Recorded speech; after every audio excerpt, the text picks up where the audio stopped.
something you should know. I have never really liked you at all. I cannot hide it anymore.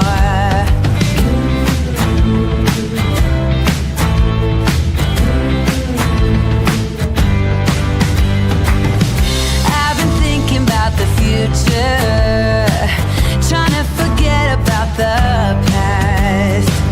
So many ways that I could change for the better. Don't even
This is a true crime discussions channel.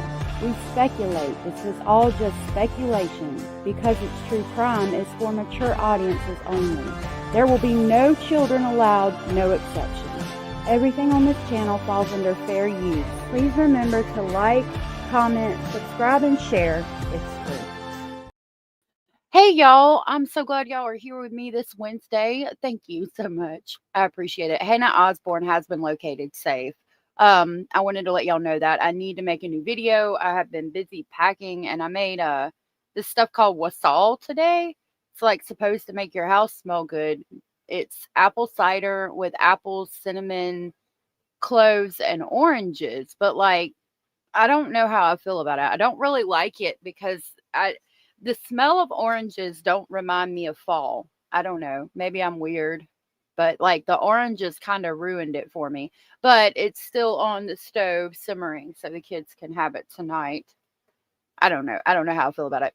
It's good to see you, Kimmy, Tanya in the do. Kim Beasy, Jojo, good to see you. Peaches McClure, good to see you. Thank you for being here. Holly, Southern Cats, good to see y'all, and thank you for being here. Casey, thank you for the compliment. That was very kind of you. One sunny day, good to see you. Edith and Kelly, good to see y'all. Thank you for being here. I appreciate it. Snarky Pants, good to see you. Cindy from sunny South Florida. Hannah UK, occasionally classy. Karen, good to see you all. Stephanie, good to see you. Thank you for being here. Leslie and Donna, thank you for being here. I appreciate y'all hanging out with me this Wednesday. Julie and Matthew, it's nice to see y'all. And Lori Ann, happy Wednesday. Thank you guys for being here. We're going to kind of get right into it. I was looking at my feed today and I didn't really see too much that I found interesting. There is a video of the school shooter going to a gun place right beforehand. We can watch that real quick while I grab my email. That's kind of related. It's only 28 seconds. I'll pull it up real quick. So the school, the Annucation Catholic school shooter, evidently this is video of her at a gun store right before everything happened. Why is there no sound? Hold on. Children of the Catholic Church in Minneapolis last week. Haunting new images of the shooter who killed 2 children of the Catholic Church in Minneapolis last week. Surveillance video obtained by ABC affiliate KSTP shows Robin Westman at a local gun shop 5 days before the shooting. The store owner says Westman's behavior raised no red flags. He says the released video to show that the 23-year-old was friendly while holding and aiming weapons. The gun that Westman bought was not used in the attack. Well, all right. So that was what I had on that. And I do have some interesting new information. Hey, my wrench, about the GILGO Beach homicider, which I'm following very closely as much as I can. I'm very interested in that case and seeing justice for victims going all the way back to the 90s.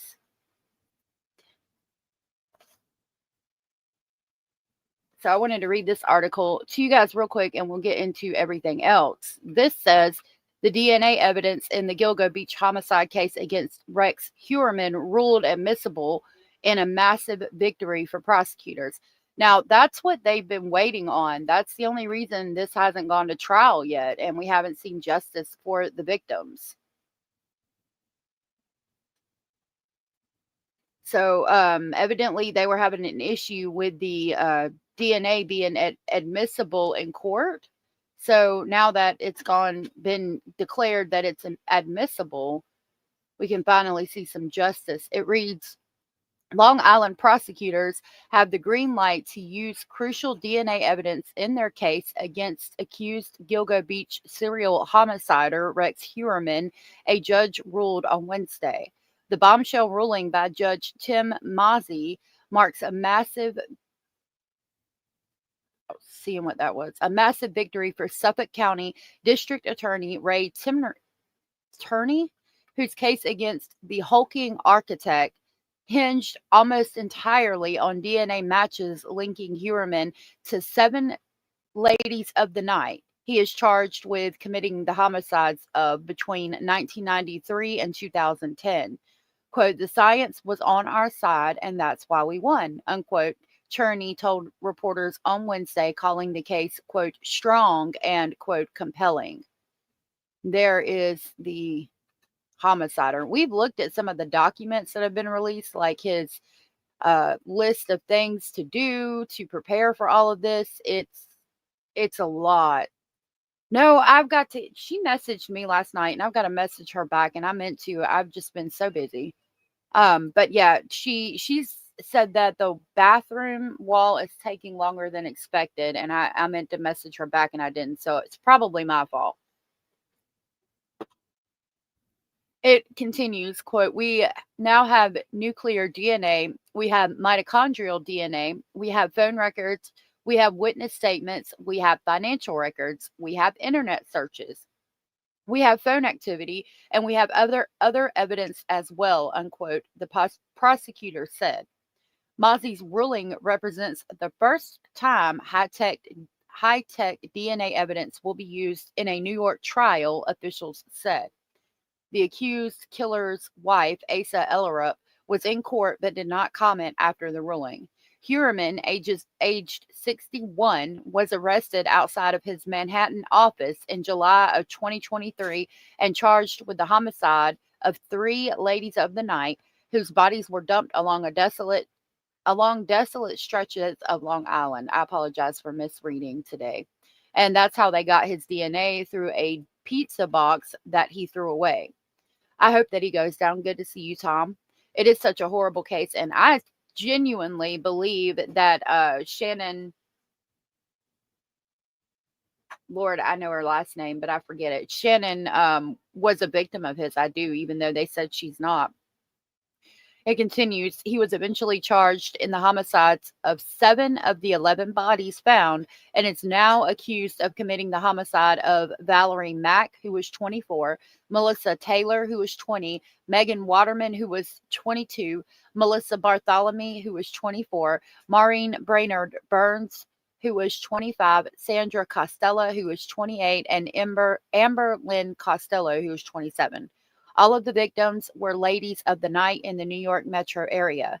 Their homicides remained unsolved until Suffolk County Police Commissioner Rodney Harrison, a former New York Police Department chief, reopened the case in 2022. Investigators linked Heuermann to the bodies through hairs found on the victims that tied him or his family, including a hair found on a discarded pizza box and DNA drawn from a can his daughter threw in the trash. Cops conducted 2 thorough searches of Heuermann's home in Massapequa Park, and they said they found a sick, quote, how-to, unquote, filing on the homicides. I'm going to click that just to see if it brings it up real quick.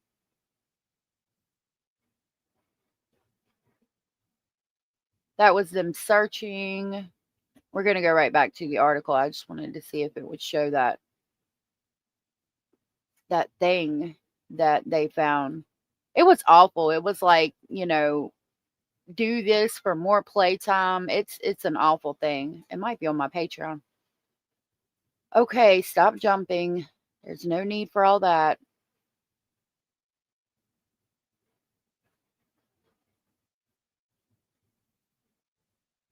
Okay. Hold on. The file allegedly included a, quote, things to remember, unquote, section, and another titled, quote, lessons learned, unquote, according to prosecutors. Investigators were aided by new technology that allowed, quote, degraded, unquote, DNA samples, such as the hairs found on the victims, to be tested and linked to the crimes. Heuermann's attorney, Michael Brown, has been critical of the evidence, calling it, quote, magic, unquote, and said he disagreed with the judge's DNA ruling. Quote, that's his position and we accept it, unquote, the lawyer said outside the courtroom. Quote, we don't like it, but he's the umpire, unquote. Following the DNA ruling on Wednesday, Brown filed a motion arguing that Astra Labs, the company that did the DNA testing, is not licensed in the Empire State. Therefore, using the results allegedly violates health laws. Mazi said he will rule on that claim on September 26th. Asked if he was worried about the motion, Cherney quipped, quote, "If I was running a blood bank, I'd be very nervous," unquote. He told the Post last month that there had been no plea negotiations in the case and that he would not cut a deal with Heuermann. Tierney also said his office would not seek to link the architect to any more of the bodies found dumped along the shoreline until after the trial. Quote, "So first things first, let's do that, and then we'll prepare the case for trial. And once that process is completed, we'll reevaluate and go back to investigate," unquote. The GILGO Beach case has captivated the nation and was the subject of a recent Peacock 3-part series that includes exclusive interviews with Heuermann's wife, Asa Ellerup, and his grown daughter, Victoria Heuermann. Hey, Nene Nut, good afternoon. I bet he is quite different looking after all of this time in jail. He's such an ogre. I mean, I wonder if it's for the better or for the worse. I'm so sorry, Peaches. I'm glad that you're okay. Shannon Gilbert, thank you for that. Yeah, they're just trying to survive, and then you got people out here doing that, and they pick those type of victims because they're easy targets, which makes it even worse, in my opinion. Okay, I've got a couple of updates on Emmanuel Haro, a couple of articles that I found that were pretty interesting I wanted to talk to y'all about. So let me grab those. Hold on. This one, I'll read this one first while we wait for people to get in here. It talks about how basically, don't you do this to me. I'm going to try to read. Nope. Oh my gosh. We'll see if it'll work. Nope. Hold on a minute. Let me do this real quick, because I want to read it. I'm going to have so many newspaper subscriptions. They're going to hit all at the same time, and I'm going to be like, oh my God, what on earth has happened to my bank account? Which means your subscription will automatically renew. You have the ability to cancel by clicking the cancel option on your account. Let me screenshot this so I can cancel it before it charges me $500 or something stupid. Hold on. Okay.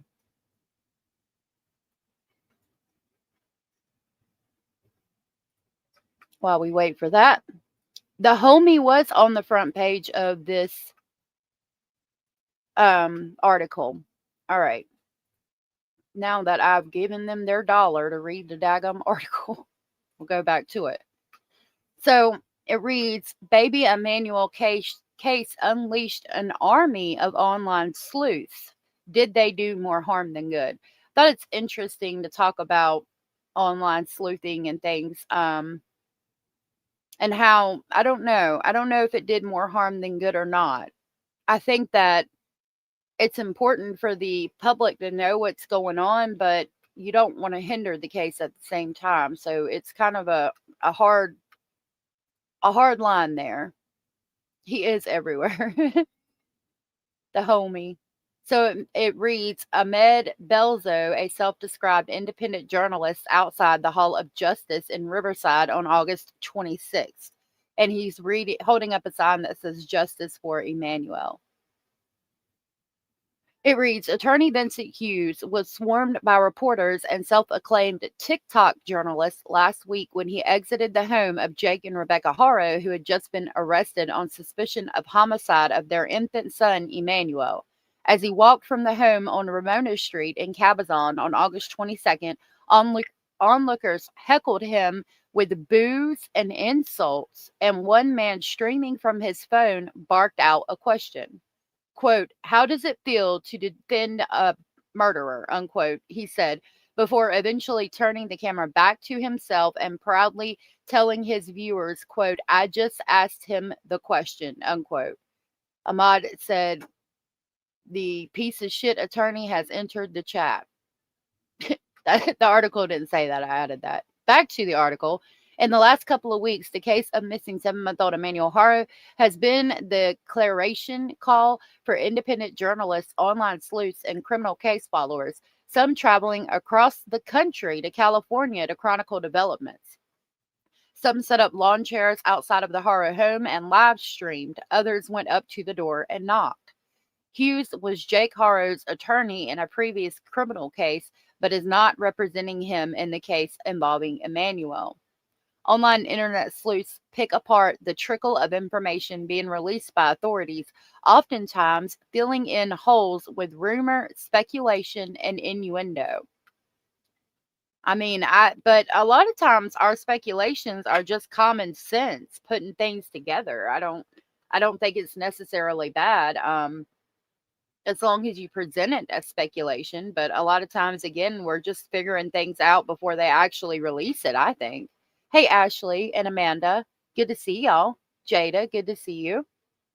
I saw t-shirts online for Emmanuel Haro, that poor precious baby boy. May he rest in peace. Fly high, beautiful baby angel. Clara means loud, clear sound. Thank you for looking it up. Hold on. Okay. The article continues, it's gotten so bad that at a recent press conference, Riverside County Sheriff Chad Bianco called out so-called, quote, keyboard warriors, unquote, who are following the case and sharing unverified updates or spreading misinformation. Quote, "The problem that we are having is someone posts something on social media, then y'all believe that it's true," unquote, Bianco said. Well, let me just say in this case in particular, and like the Jaden Spicer case and things like that, a lot of times the people in the area go and post on Facebooks or X or TikTok and put the information out before the mainstream media decides to pick it up. I mean, even referencing what we're going to talk about today, one of the things, and let me pull that up just to show you kind of what I'm talking about. Right here, 8 hours ago, did prosecutors undercharge father of baby Emmanuel? Right here, the prosecutors fail baby Emmanuel. Brian Eaton is a mainstream media journalist, and he released this 8 hours ago. Now, how long have we been saying that is the case, that the prosecutor undercharged Jake Haro in Carolina's case? We've been saying that for at least a week. So, you know, it's not hard to figure these things out and put them out. And like, no, I'm not going to wait a week to talk about it. I can present it as speculation and things like that, and we can talk about it. And then if we find out that it's true, then our speculations were verified. Now, the case of the prosecutor, it's pretty evident that he undercharged him. And that goes back to what I was just saying about common sense can tell you the answers to a lot of these things. I'm not going to wait for the police to release it. As far as the homie going and talking to people in the area that are saying things, I don't know. I mean, if somebody says something that, let's say, for instance, I saw Jake and Rebecca throwing the baby in the trash, and the homie puts that out before the police are aware that there is a witness that saw them do it, then yeah, it could hinder the case. But I don't know, people are interested and people make money from it, especially people who clickbait. I can't stand that shit. Matthew said, I too have a checkered past, but I chalk it up to lessons learned and use it as motivation and stepping stones. But when you come from the bottom, there's only one direction to go, and that is up. I agree. I have a very checkered past myself. Mrs. O, good to see you. The parents will be charged without a body and convicted, hopefully. Good to see you, Anders. Yeah, unless somebody fesses up, but I don't think his body will be found. Matthew said not only did they undercharge, they let him fall through the cracks with the violations. Yep, absolutely. Absolutely. Continuing with the article, the rise of social media has fundamentally changed the way crime buffs follow high profile cases. One early example was the Golden State Killer case, where unsolved serial homicides around California became an obsession to people from across the country and helped push officials to keep focus on and eventually solve the case. The grassroots detective work was chronicled in Michelle McNamara's bestseller, quote, I'll Be Gone in the Dark, unquote. When Hannah Kobayashi of Hawaii went missing after landing at LAX last year, the internet went to work trying to find her. Their efforts brought global attention to her case, but also caused problems for police and family members. Some sleuths claimed that she had been homicided or was the victim of human trafficking. In the end, police said she simply left in her own volition and went to Mexico. No foul play was involved. Why did you jump? In the case of, stop it. In the case of baby Emmanuel, officials expressed their own frustrations with the freelance investigating. Some social media broadcasters even visited locations relevant to the case, ostensibly to help look for Emmanuel's remains. Quote, there should be no one out there looking for baby Emmanuel except for us, unquote, Bianco said. Quote, because all you're going to do is complicate things in the future, unquote. It used to be that people who traded in true crime stories and shared conspiracy theories had to go out of their way to find their material and like-minded people.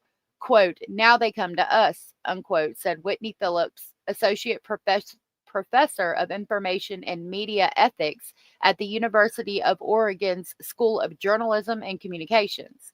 As more people engage with stories about homicide and mystery, social media algorithms designed to keep you on their app create a feedback loop of more related content, which is where creators jump in to offer updates that grow their own audiences.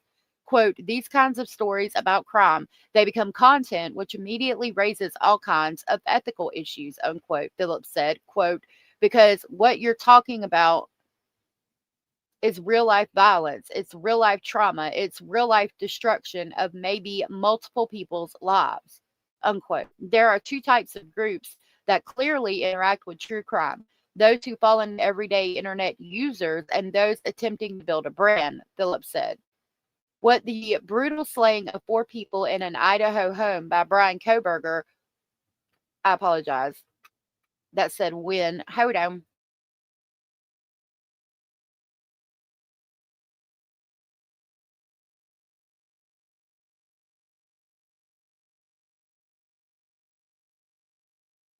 It,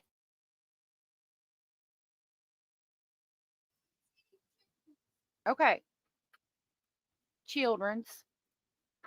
Peaches said, not gonna lie, my entire YouTube is crime and it has been taking a toll on my mental health. I am so sorry. You should take a break if you feel that it's messing with you. Lord have mercy.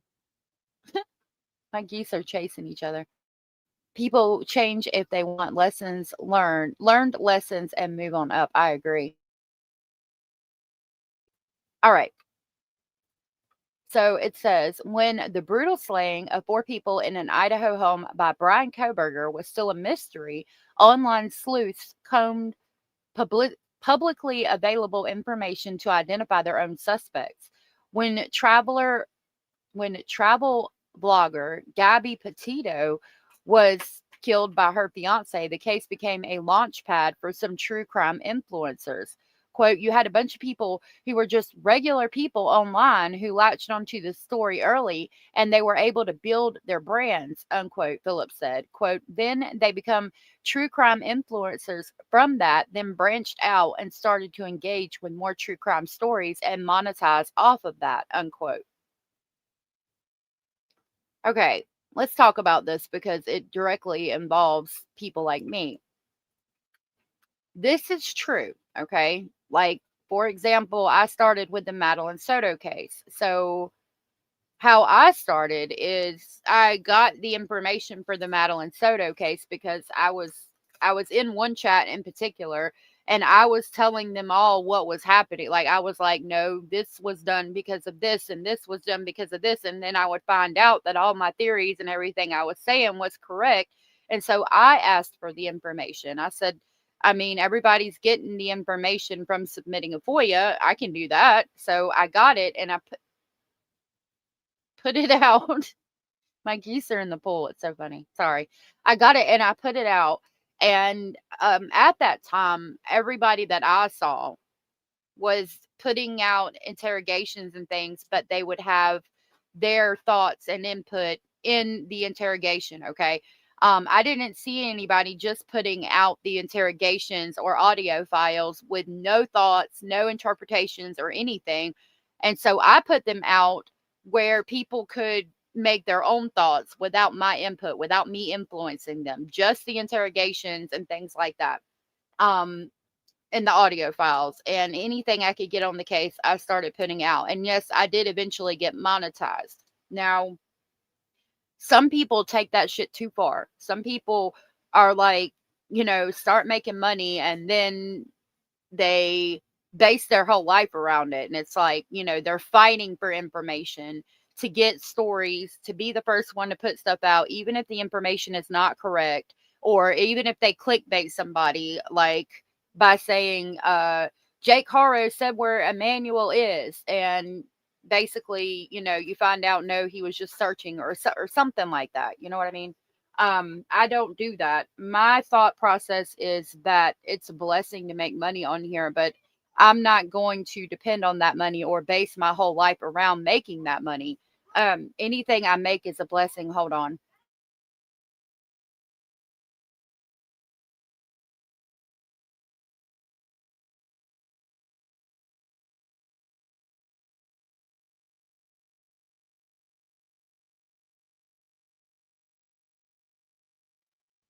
I apologize. So I don't know. As long as you do it for fun, it does take money to make money. Like, you do have to continue to buy cases and things like that. I do it for the community. I enjoy. I don't know what they are doing. Like, they are chasing each other around and flying and like running across the pool. It is so silly. They keep jumping in and out of the pool and flapping their wings and chasing each other. I wish I could show y'all. Okay, I apologize. But I'm doing this for fun. I'm doing it to talk about the cases and get you guys the information that I can get to you. And I'm not any type of monetary gain that I make from this is a blessing. And I use it to help catch up on bills that we are always seem to be behind on, or buy extra groceries. When you make this like your whole life and you depend on making a certain amount of money each month, when it looks like you're not going to make that money, then that's when people start relying on clickbait or lies to get people into chat because they get addicted to making that money. And you can't do that. Yes, it's the geese. They're chasing each other. Now they're all three in one pool. It was just hilarious. Okay, back to the article. I don't. So they said you had a bunch of people who were just regular people online who latched onto this story early and they were able to build their brands. I latched onto the Madeline Soto case, and yes, I was able to build the channel a little bit, and I have since built it from there. It continues. Then they become true crime influencers from that branched out and started to engage with more true crime stories and monetize off of that. Technically, yeah, you could say that's true. I'm not a true crime influencer, I don't think. I'm a very small channel. I did branch off and I engaged and got more information on more true crime stories that interest me. And I do make money off of it, but it's not the type of money that one might think. It's not enough to live off of or anything like that. It's just a little bit of extra income, which is nice. Hey, Mark, good to see you. Oh my gosh. Yes, Squidbillies is hilarious. Hey, Hartley, we were talking about Emmanuel Haro and social media influence on the case. Continuing, the search for Emmanuel started August 14th when Rebecca Haro, 41, reported her infant missing and said she'd been attacked in a parking lot near a Big Five sporting goods store in Yucaipa while changing her son's diaper. She told authorities she'd been knocked unconscious, and when she came to, Emmanuel was gone, according to the San Bernardino County Sheriff's Department. But 2 days later, authorities announced that Rebecca Haro contradicted herself with investigators, and they were, quote, unable to rule out foul play, unquote, in the infant's disappearance, triggering an avalanche of suspicion onto her and soon after her husband, Jake.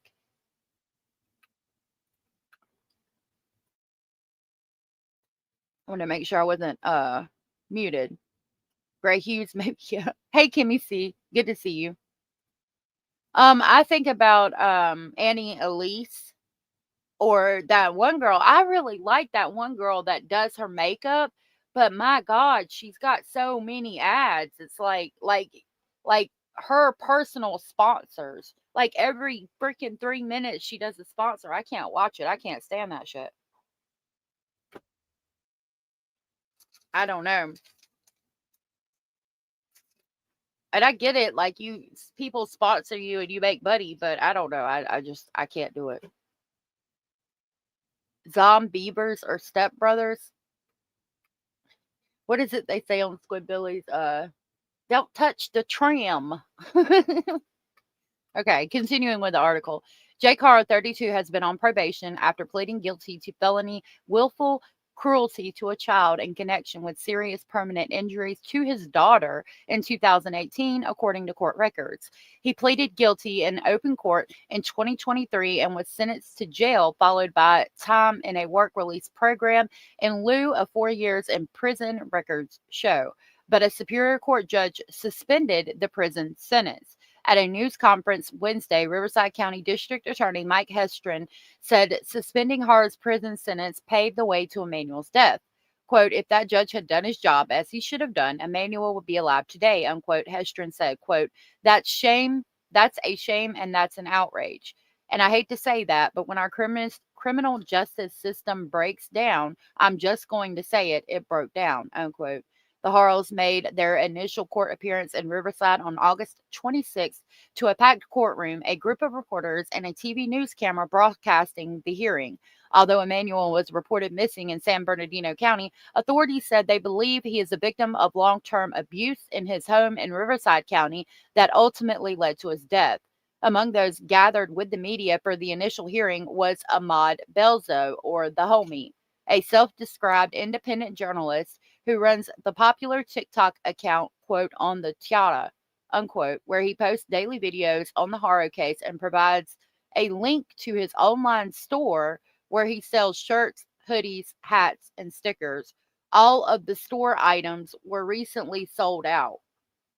Videos on the Homie's account show him visiting the Haro home in Cabazon, where he was greeted by fans in an area in Moreno Valley where authorities looked for Emmanuel's remains in the parking lot in Yucaipa, where the baby was initially reported missing.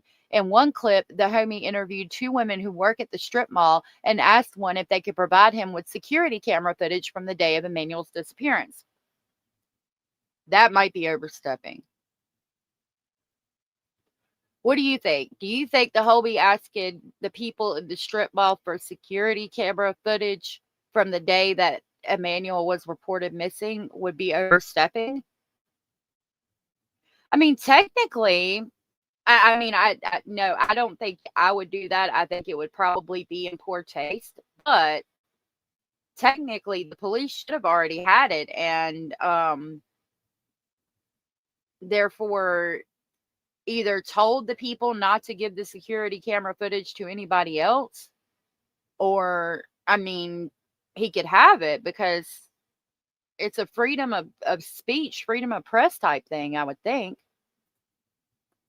Good point, Teresa. Teresa said, according to them, only big news stations should make money, right? Hey, Nanny Goat. Sounds like the DA office who really dropped the ball. The judge doesn't assign charges. They just hear the cases. Exactly. We've been saying that for a week now. They really messed up with the charges. They should have charged him differently. Hello, Vibration Nation. Good to meet you. Vibration said they talk about being enforcers of the law. That includes freedom of speech, which they seem to forget. Good point. Why would it be different than major media asking? That's where I'm at with it. I agree. I think so. I don't think it'd be any different than major or mainstream media asking. And at that point, if the police have already picked up the camera footage and they haven't said, don't give this footage to anybody else, then they should be able to have it. Hey, Karen. The case has gotten really confusing ever since they got arrested. I agree with that. And Lori said, Vibration, you are legit. That's a legit thought. Okay. When asked about the role the media has played in the case, the Riverside County Sheriff's Department aimed to distinguish between legitimate reporting and rumor mongering. Quote, it is essential to recognize that misinformation, regardless of its source, can create unnecessary fear, confusion, and mistrust within the community, unquote, the Riverside County Sheriff's Department said in a statement. Quote, we appreciate the important role that journalists play in fact-checking and reporting responsibly. In contrast, the rapid spread of unverified information by social media influencers can lead to reckless speculation that interferes with the pursuit of justice, unquote. Let's talk about that.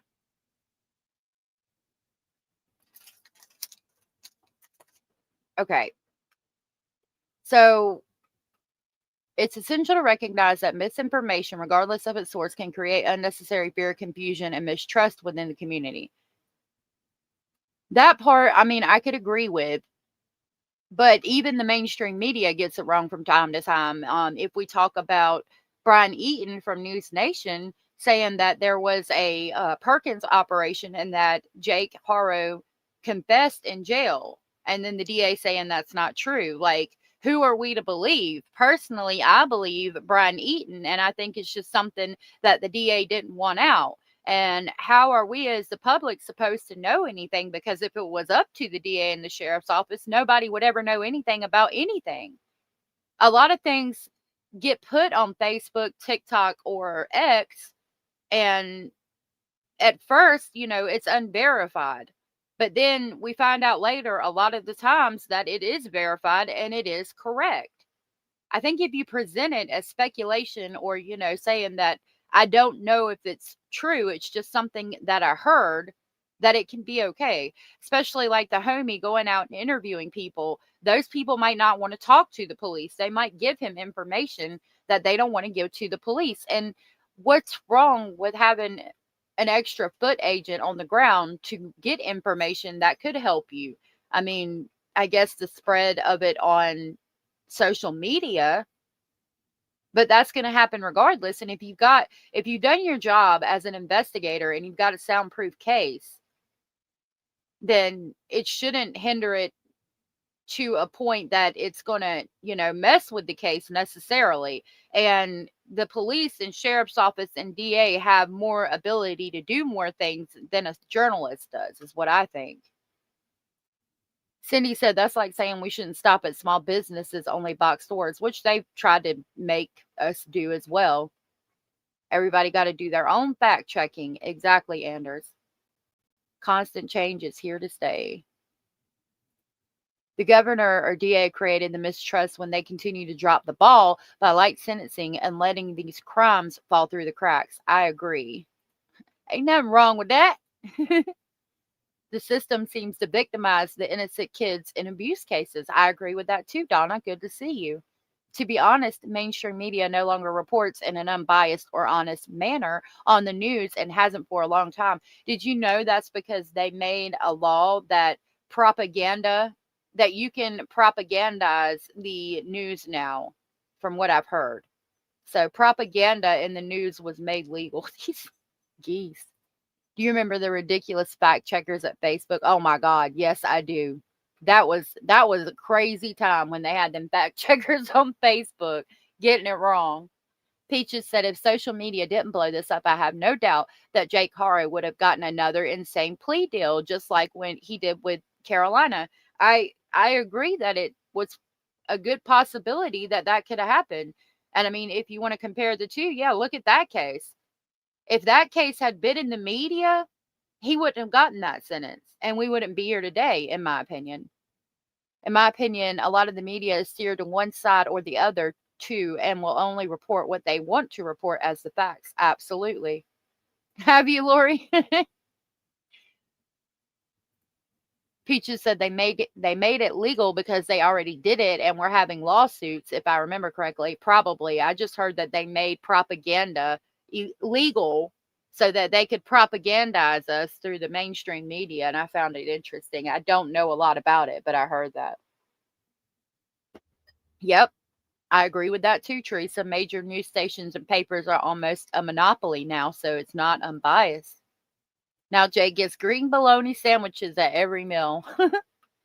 Okay, breaking down the second part. We appreciate the important role that journalists play in fact-checking and reporting responsibly. In contrast, the rapid spread of unverified information by social media influencers can lead to reckless speculation that interferes with the pursuit of justice. Okay. So thinking again about Brian Eaton saying that the Perkins operator and a former DA of Riverside County, as a matter of fact, said that Jake Haro confessed in the Perkins operation, and then the DA denied it and said there's been no confession in jail. I think he was playing semantics, meaning that when they interviewed him in an interview room in jail, he has not confessed, but that the Perkins operation did happen. So important role journalists play in fact-checking and reporting responsibly. In contrast, the rapid spread of unverified information by social media influencers can lead to reckless speculation. So basically, he's saying that journalists are good, okay, for Fox News or MSNBC or News Nation or Law and Crime. Those people are good, but social media influencers are bad. And how is it interfering with the pursuit of justice? If you've done your job as a police officer, as a DA, as a public figure that has the ability to investigate these cases and put these criminals behind bars, how is what's said on social media jeopardizing the case? Like, that would be my question. It's a balance, in my opinion, said Mark. Pursuit of justice. There are many influencers out there that fact check better than the mainstream media. I agree. Hey, KW, go look. It's the 2 attorneys that went to prison for one of the most horrific crimes against children in our community. Oh, the Turpins lawyers. Yeah. That shit's crazy. Okay. According to an August Pew Research Center study, about 26 of Americans consider people who post about news on social media, quote, journalists, unquote, while 50% say they are not and 23% are not sure. One of those who says he's trying to do it the right way is Jimmy Williams, a self-described independent journalist from Chesapeake, Virginia, who runs the true crime channel Dolly Vision. I apologize. I did not mean to dox you, Dolly, and I'm going to run that, move that out of the way. I didn't realize it was going to say Dolly. So Dolly claims to be an independent journalist from Virginia, and he runs the Dolly Vision channel. I personally don't want to talk, I don't like to talk about other creators in a negative way. I don't like some of the clickbait. I don't. I cannot stand clickbait. It pisses me off to click on a video and then it not have the information that I thought it was going to have, or that the thumbnail made me think that was going to be there. That's why I try really, really hard not to do that. You can make it juicy, like not necessarily juicy, but more interesting. But you need to have that information in there, right? Like, you can put it in a way that makes it more intriguing to where people will click on your video. But having information and then like on a thumbnail and then that information not being in the live stream at all, I don't like. I don't have a problem with Dolly. I think that his channel, along with a few others, do really good because he has a personality. He's able to interact with his chat really good. And then he is able to drive across country to go to these places and see these things and figure these things out. And I find it interesting. I I don't know that he's necessarily, I mean, if I'm going to think about an independent journalist, I would think that somebody that, follows the case, gets the facts and the information and puts it out here in a responsible way. So I'm kind of on the fence about it. I mean, he does those things. I can give him that. Putting information out in a responsible way is where I'm kind of on the fence. But to be fair, sometimes I feel like I don't even put information out in a responsible way from time to time. Ensign, thank you. Nanny Goat said, look how the Catholic Church shooting is being covered. They want us to believe and give credibility to a mentally ill person's perception of themselves as a person. I get it. I try not to have that debate here, but I get what you're saying. Because I don't think that the gender of the person is necessarily important in that. I think it was a depraved act done by a depraved individual, because there's a lot of people who change genders that would never hurt a fly. I actually have a lot of friends that have changed genders, and they are so sweet. I love them so much.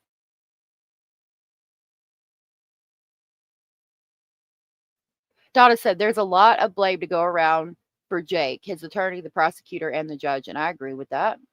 In my opinion, anyway, anyone who can hurt a child has no conscience. I can't get baby Emmanuel out of my mind or his siblings, bless their souls. I'm concerned about the 2-year-old. I am. It started with Dolly, but then there's someone that gave me a membership for allegedly, and I'm never leaving. Well, thank you, Jada. It is frustrating to click on something and it not be that information, KW. I agree. Someone asked for Patreon. The Patreon link should drop about every 30 minutes here. That's where I put like documents. You could basically start a YouTube channel with what's on there. I just put a bunch more documents too. It's the right one. Oh, yes, thank you. Oh, Mark, were you asking? I sent you the one document. I can send you the other ones that are on my page, but they have the watermark. I asked my moderator, but she hadn't got back to me to send me the other ones because I wasn't able to find them. But they're probably on Patreon. I'll try to, if I can't find them today by the before the end of the stream, I will go on my Patreon and get them for you. So you don't have to pay the $5 if you want. Nanny Goat said, I'm not dumping on those people. I know someone who changed genders and wouldn't hurt a fly. The difference is their mental status. I agree. Matthew said, there's plenty to go around, and I hope accountability is served on cold dishes. I agree. I heard this. There is speculation of SA on the 2-year-old. I feel like baby Emmanuel lost his life to save the 2-year-old. Bless them all. In a way, it did save her by proxy. Baby Emmanuel dying saved her and got her out of a dangerous situation, in my opinion. And it's sad that anybody had to die. I mean, Carolina Rose should have been enough. But here we are. Nancy Grace says she had a video where she dumped Stephen Stern's body. Yeah, over here there's a video. I don't like Nancy Grace, and I'm just being honest. She put out a video that insinuated that Maddie Soto was pregnant. I actually, if we go over here, I went the hell off about it. Like, I was out running errands. I think I was sitting outside the doctor's office that morning, and I saw somebody present a live stream where they were basically saying that Madeline was pregnant. And boy, I lost my shit. I think it's the damn video's titled Not Today, Satan. It's here somewhere.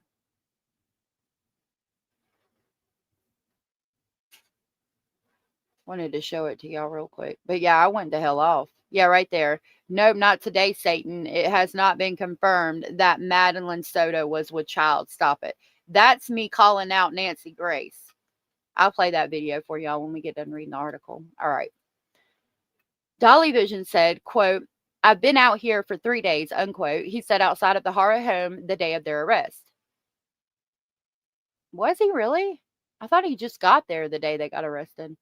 The Haro case stood out to him because of all the contradictions that had been reported over social media, he said, including the mother's statements, the father's past child abuse case, and that authorities could not rule out foul play. Quote, in a missing kid's case, there shouldn't be that many red flags, Dolly said. He added, as an independent journalist and husband to a private investigator, he and his spouse hold his YouTube channel to a higher standard than a TikTok personality who doesn't fact check their own content.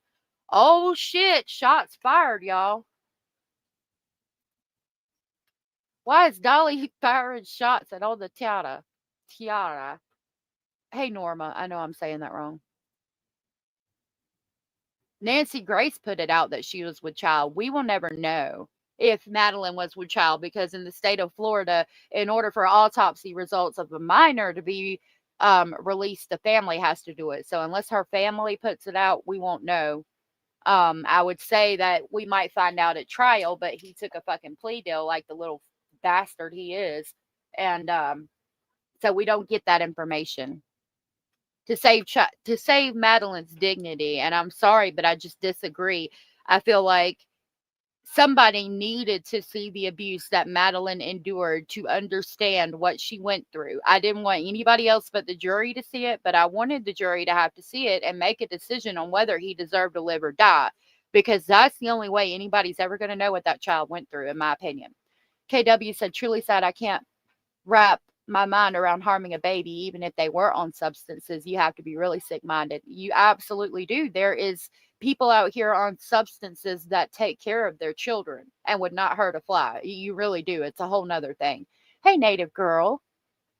Oh, thank you for the compliment. I appreciate that. Y'all are so sweet. I try to have integrity. Thank you. Yes, Tom. Nancy Grace is a cunt, in my opinion. When I had postpartum, I had a single passing of shaking my baby to get him to stop crying. I immediately told my husband and checked myself into a hospital. In my opinion, mental illness and PTSD, yeah, isn't an excuse. I agree. Tira.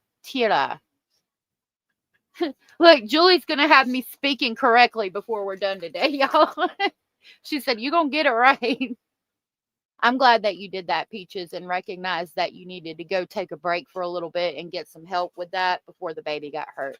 I appreciate that. Watch the... I don't know what that is. You'll have to catch me up when you get here. What gets me so angry is not only was the ball dropped initially, but multiple times over about a year of continuances on the VOP helped to cost Emmanuel his life. I agree. Hey, Jesse. That would be nice if we could torture the truth out of Jake. Dolly was there a couple days before the arrest, I think on the Tira.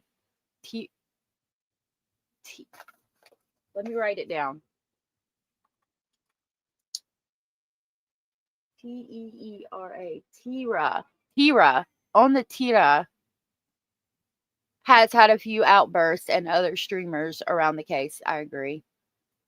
Oh, thank you, Julie. And thank you for helping me get it right. Okay, back to the article. Quote, he added that as an independent journalist and husband to a private investigator, he and his spouse hold his YouTube channel to a higher standard than a TikTok personality who doesn't fact check their content. Quote, some of these people are a little crazy and they get out there and they start to instigate things and try to create a scene so it brings them more clicks and views, unquote, Dolly said. A quick search for the hashtag Emmanuel Haro on social media will produce scores of news clips and videos of commentators opening up about the case. Since the couple first appeared in court last week, the homie alone has created more than a dozen videos about the case. A day after the court hearing, he posted a video of himself and a group of people in a parking lot announcing that they'd created their own search party to look for Emmanuel's remains. He followed that up with a video that had suspenseful horror music in the background. It showed a vehicle driving down the 10 freeway with the caption reading, quote, "This is the road to Emmanuel's house in Cabazon, California," unquote, misspelling the infant's name. Oh no. Early on in his coverage, he'd erroneously reported that Emmanuel's body had been found. He winced when asked about the era and said medication he's taking for his cancer treatment has impacted his judgment.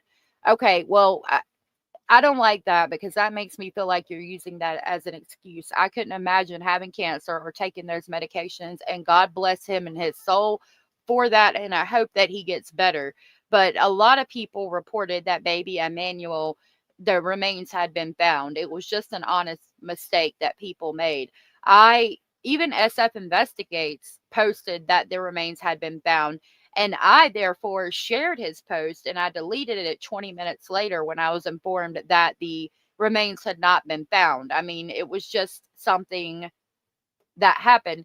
But I am understanding now a little bit more why they're saying that social media can harm a case. I mean, I guess that would be harmful. Yeah, I saw that. We played that. That was a little much where he was outside saying that your mama's pussy stinks or something to that effect in the street. I thought that was a bit much. Peaches said, "Thank you for your kind words and understanding. I feel terrible for it ever being something that popped in my mind, even if just that once." It can be frustrating, and I'm glad that the important thing is that you got help for it and did what you needed to do, and the baby's fine and safe. And honestly, I believe it would happen more than you would know, and people, you just get your help that you need for it. You know what I mean? Cara, good to see you, love. Yeah, I don't like using the I'm on medication for an excuse. A lot of people thought that his remains had been found. Occasionally, Classy put it best when they said social media is definitely a double-edged sword. Right. Quote, "This is taking a toll on me," unquote, he said. After the couple's hearing, the homie shouted, "Hola," at Rebecca Haro as she was led out of the courtroom. It was the same greeting the mother said the fabricated kidnapper said to her before her son was reported missing. After the homie shouted the greeting, he was met by a group of sheriff deputies who briefly detained him. Outside of the courthouse, the homie apologized on camera to his viewers for his outburst. He was then mobbed by fans who wanted to take a selfie and thank him for his work. So that was the article on how social media has messed up the case, or how it's a double-edged sword, as occasionally Classy put it so eloquently. Just saw a message that Brandon Powell's case is now closed after Nolly. Brandon Powell, I know the name, but I can't think of the case off the top of my head. I'll write it down. Thank you for the information. I have to check my drive. Hio puts a lot of stuff on there for me. I'm glad that y'all are okay, and Tom, you as well. Tom said you do get what's known as chemo brain. I was not thinking as clearly as normal for over a year when I had chemo. I did not know that, and thank you for the information. I just don't want, it irritates me when people use stuff like that as an excuse. You know, I think that it wasn't necessarily an error in judgment. I think that a lot of people thought that his remains had been found because Jake was just out there searching in the field. And, 9.7 times out of 10, when you see that happening, usually shortly after there's a body found, and somebody saw the opportunity to capitalize on that and get a few clicks and views. So they put it out, and everybody else thought that it was accurate information. Even SF Investigates said that somebody that was close to the DA's office released the information, and that's why he even put it out. And like I said, I shared SF Investigates post and said that may his soul rest in peace, and now he can be laid to rest. And we find out it's fake, and I apologize for that, and that's all you got to do. Nobody gets it right every single time. I was never depressed, just prolonged chemo had me forgetting things, so I'm cutting little homie some slack. I get it. Drummond has a bidet. You kill me with that, Anders. That's horrible. The TR just wants to help find little Emmanuel. I know. I agree. When you mess up, I think you need to own it. But he did, as far as I know. I think he came out and apologized for it. Okay. So now I've got 2 more articles where people close to the case are speaking out. So this is a witness 1, and then I've got a witness 2. This article reads, strange request. Quote, killer dad, Jake Haro, begged me for help after staging murdered son's abduction. I instantly knew something was off. It's very united. So this is the lady here being interviewed. Let's watch the video. Since Ukaipa is very small, everyone's very united, you know? So if it was something kind of big like that, of course people are going to go searching, stuff like that. But, you know, it's just very shocking. Yeah. And were you at work when it first happened? How did you first hear about it? We close at 7. So for them to say it happened at like 7:47, the whole parking lot is empty basically by that time. So from what I understand, she works at a store that's beside the Big Five. It's interesting that she said they close at 7, so by 7:45, pretty much the whole parking lot is empty. So she went there when the parking lot was pretty much empty and concocted this story of Emmanuel being abducted.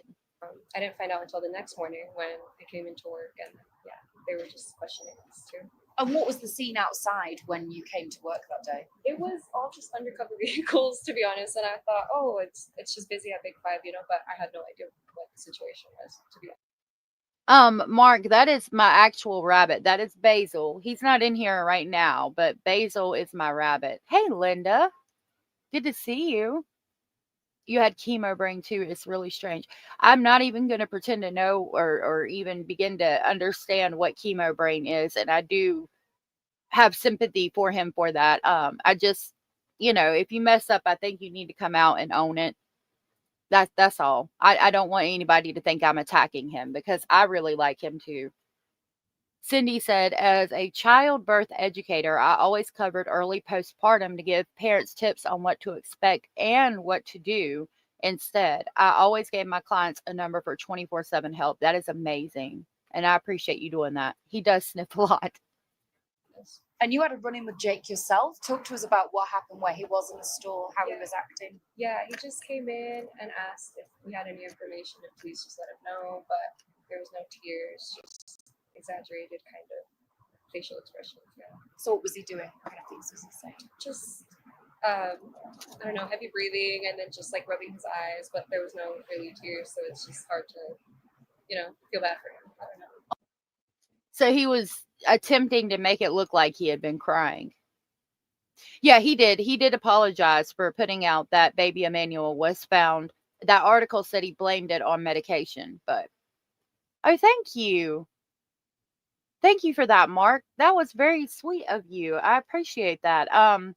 Yeah, now that you're a member, any documents I get, I put on there relatively quickly before I even put them out on my page. So you'll have access to everything I have access to by being a member on Patreon. And thank you for that. That was very sweet of you. I really appreciate it.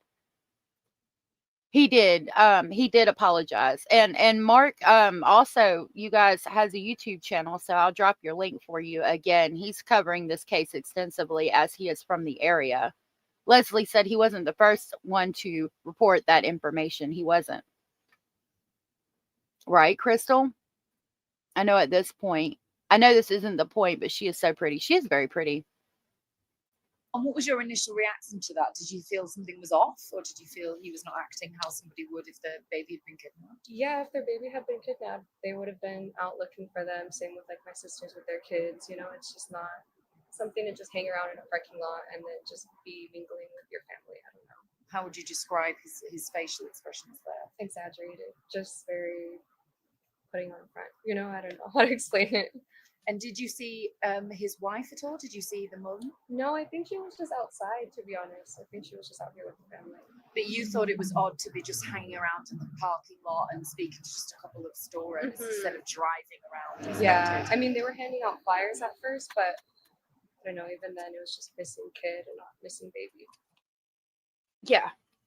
That's always been weird to me. Missing kid. I don't need another Yeti. Lord have mercy. I got like 5 coolers. Thank you, though.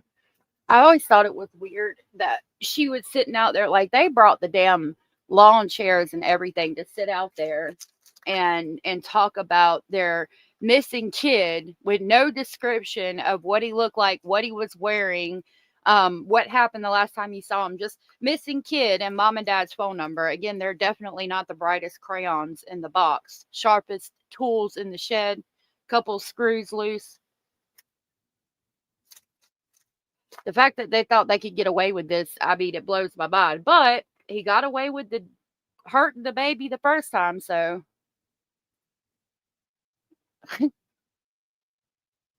That's awesome. 204 subs. That's awesome. I'm glad that you got that many. That's amazing, Mark. I'm so happy for you.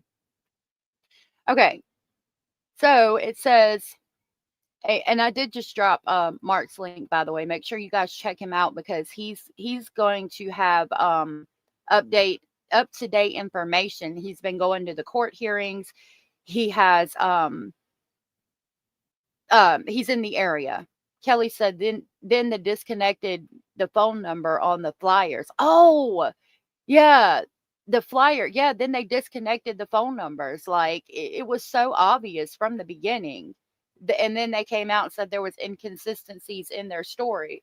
And I remember when we went over it the first time, and I think all of y'all were like, I don't believe it. They're full of shit. And I was the one saying, I don't know. It could be real because he's saying, make sure you feed the baby and change his diapers. Like, I actually felt sympathy for him. I don't know how I was fooled by that. Y'all were on it, like daggone it. Y'all said, no, it's bullshit. It's not real. They're lying. And I think the next day was when we were like, okay, yeah, they're definitely lying.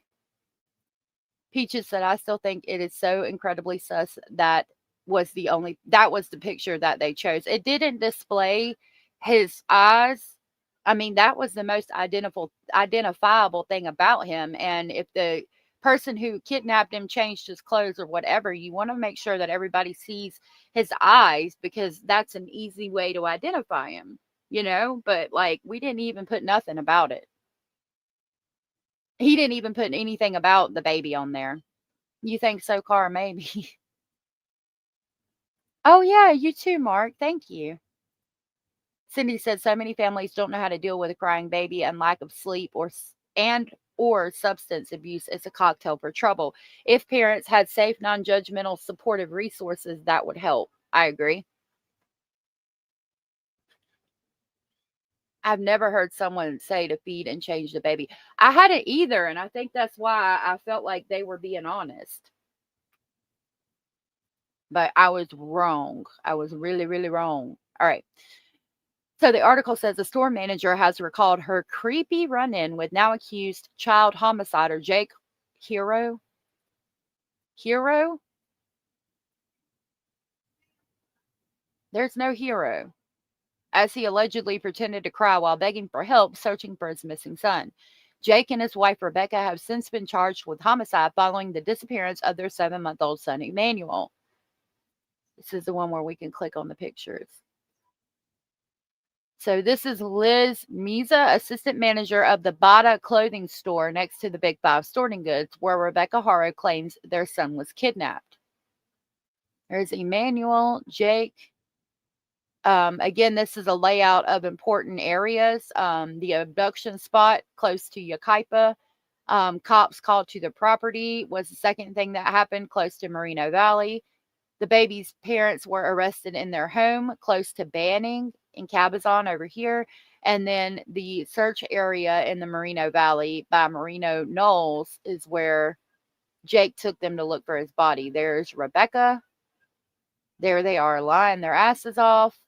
The sheriff or officer of San Bernardino County probably talking about the media's influence on this. This is at the where they're remembering the baby. I want to read what it says. Like, I don't know why it's not letting me hover over it and zoom in. I'm going to try to get real close and see if I can read what the prayer for baby Emmanuel says. It says, Heavenly Father, we come to you with heavy hearts in this time of need. An innocent baby is missing, and we left something. Please send your angels to something over this precious baby. Let him feel. I can't read it. The rest of it. So heavy, something feel alone. Yeah, I'm not going to be able to read it. Dang it. I wanted to read what the prayer said. All right, I tried. And the other poster said, Emmanuel, you are loved. I bet that poster is the only time that child ever heard the word loved, even though, he didn't hear it. It's after he died. It just makes me sad. If you look at the photos of babies with shaken baby syndrome, their eyes are almost identical with Emmanuel's. I think that he was shaken. I think that's why they didn't take him to the doctor's office, because he didn't look like that when he was born. Right, Mark? Mark said, I've seen cars for sale with more detail. Right, exactly. It's a shame. That's a lot of ground to cover to find him. It's literal triangulation of their course, of their locations. Yeah. It's ridiculous. It's ridiculous. And yeah, thinking about putting stuff up for sale that we're selling before we move. Yeah, I've been putting a lot more information in the ads I posted trying to sell stuff than what was on the poster of the baby. Anders said it's a Catholic prayer. Thank you. Yeah. Yeah, the whole story is just out of sorts. It's insane. Okay. Rebecca alleged Emmanuel was snatched after she was punched in the face as she was changing his diaper in the parking lot of a Big Five sporting goods in Yucaipa, California. She reported her son missing on August 14th, but after police investigated, they allegedly noticed inconsistencies in her and her husband's stories. A week later, they were arrested and charged with homicide and filing a false police complaint. They will be arraigned in court this month, but have denied the homicide of their son in jail interviews with local news outlets.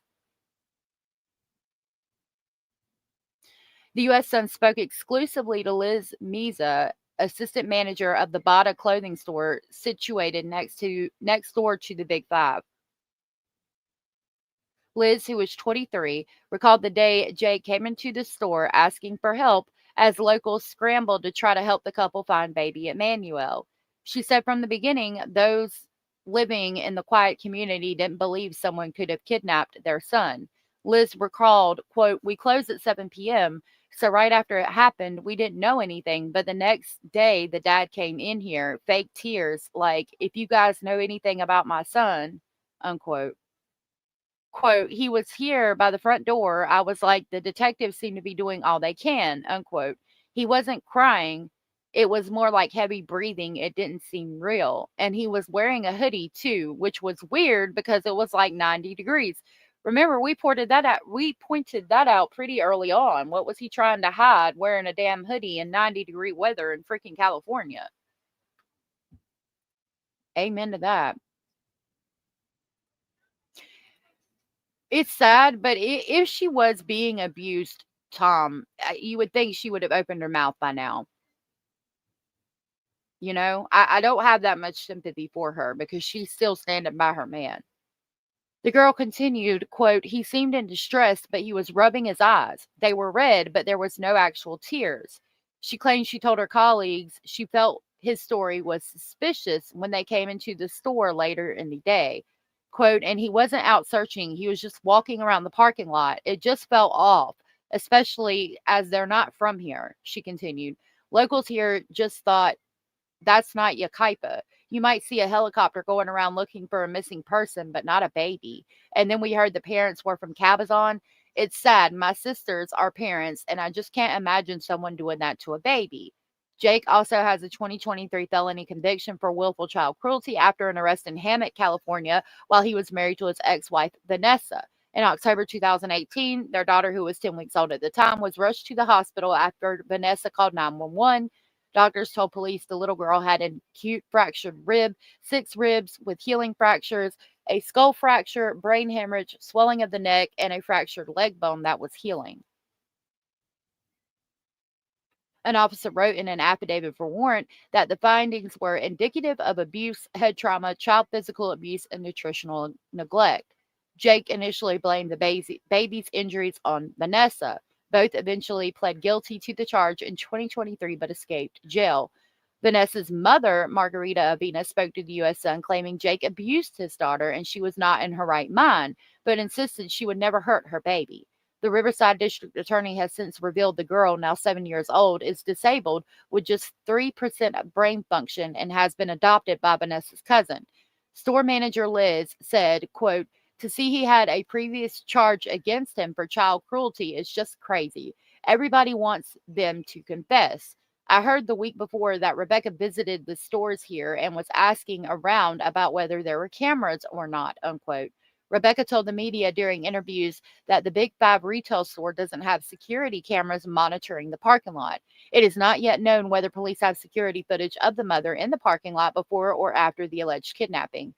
I think we saw footage on X from across the street where a car pulled up and she appeared to get out and fall on the ground and then get right back in her car or something to that effect.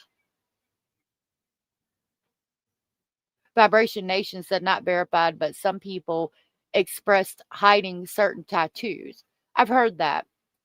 Gang affiliated tattoos or something to that effect. Hey, Finding Dory.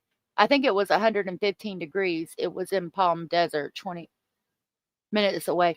We looked up the temperature out there that day. But I'll look at, let's see if we can verify that. Hold on.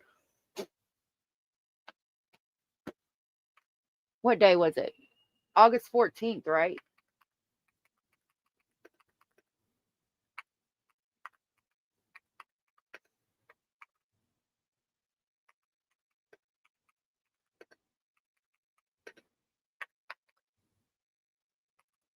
Hold on just a minute.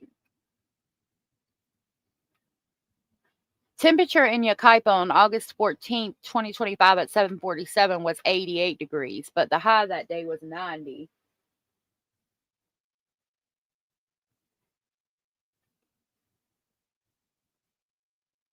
But it's during the hottest time of the year, as you can see.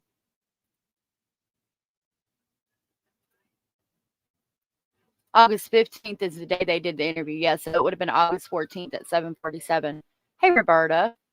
I don't think they will ever find him, unfortunately. I don't either, unfortunately. I think he's in that landfill and we'll never find him. They only found pieces of, oh my gosh, Quentin Simon.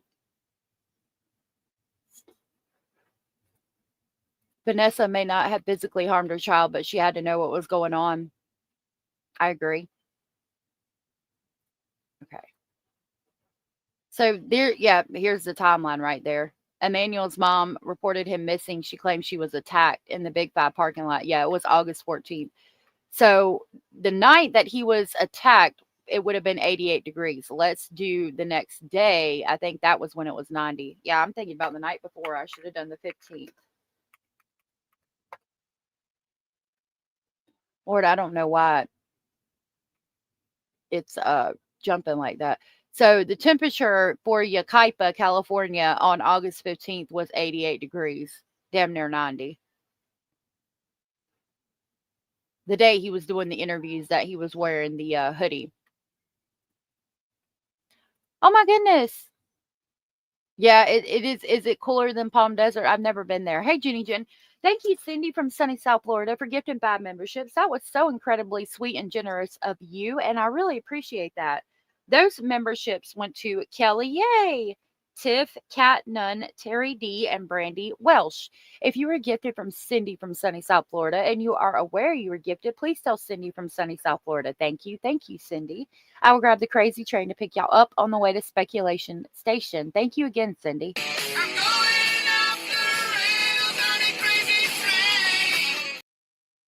Thank you so much. I really appreciate that. Thank you for subscribing to Mark's channel. Yeah, Kelly caught the train. Yay. Okay.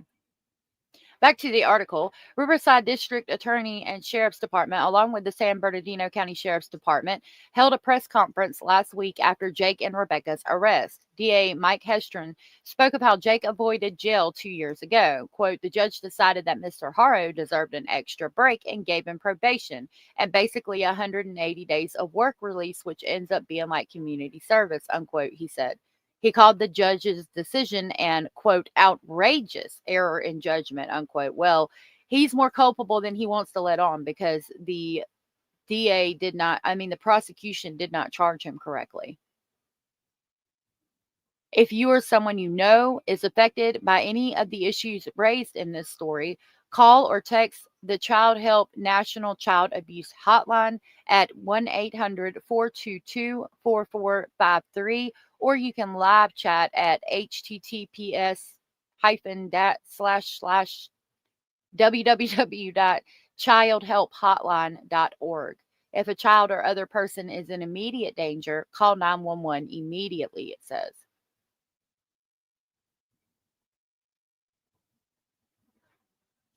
I'm just looking at this picture of her pointing at her black eye and the way she's so, like, I don't know, intense about it. And he's just looking at her, knowing that she's full of shit, and watching her just play right into his hands to help him cover up what they've done.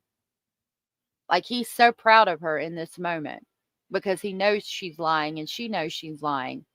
And he's like, she's doing such a great job. Us Florida girls got to stick together, said Kelly. Thank you, Jenny Jim. No avoiding prison this time, homie. I don't even want to call him homie. He don't get to be a homie. And then this last article I have on Emmanuel that I'm about to pull up talks about how the neighbors said that Emmanuel won't ever be found. It says, hidden horrors. Emmanuel Haro's neighbors insist he'll, quote, never be found, and reveal chilling reason why parents' abuse could be hidden. Let's see what the video says.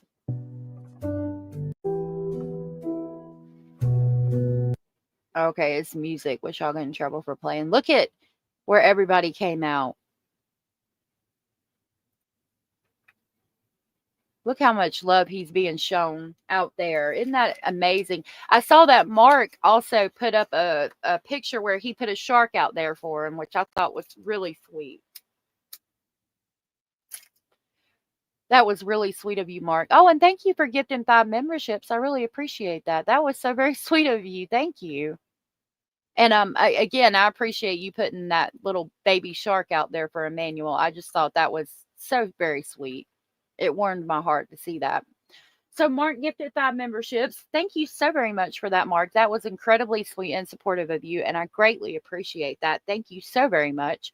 Those memberships went to Mickey Shell, Woof Woof, Nonsense, Steffi D, and One Blessed Mama Mo. If you were gifted from Mark and you are aware you were gifted, please tell Mark thank you. Thank you again, Mark. And I'll grab the crazy train to pick y'all up on the way to Speculation Station. Thank you, Mark. I'm going off the rails on a crazy train. Thank you guys for saying thanks. Sydney said, please research your local child abuse number to report abuse or contact the police. The memorial has really grown. I'm glad to see it.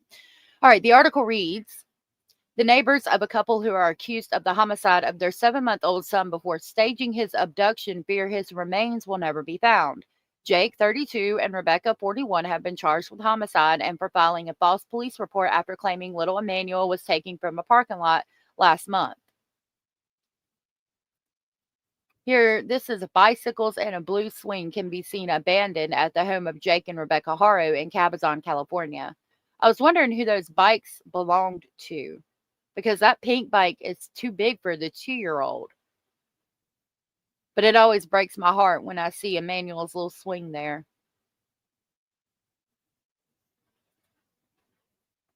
There's Jake, timeline, Rebecca, where they're searching. This is the search area on the 60 freeway in Moreno Valley. Is that the dump? I don't know the area. I'm wondering if that's a picture of the dump or just the area. See, I agree with you guys, but from what I'm reading about Rebecca, granted, it's all hearsay from people, she's extremely manipulative too. I think she's just as evil as Jake. She's far away from him and still sticking to that Susan Smith story. Yeah, I agree. You guys have told me that she was manipulative as well. So I think that she very well could have been involved in it as well, because it doesn't make sense that if she was abused, she hasn't said anything or done anything yet, you know? Hey, Top Dog. He never really worked. He claimed tons of workman's comp. I agree. Says there have been no updates from the search site so far. Hundreds of stuffed toys have been left outside Jake and Rebecca's house, along with messages to baby Emmanuel. And then there she's when she got arrested. They have denied the homicide of the baby in interviews from behind bars, but have not yet entered formal pleas as they await their next court date. The couple previously begged for help on TV, with Rebecca claiming she was attacked in the parking lot of Yucaipa, California, Big Five Sporting Goods while changing her son's diaper on August 14th. She alleged she was punched in the face and a mystery kidnapper snatched their child, leaving her dazed with a black eye.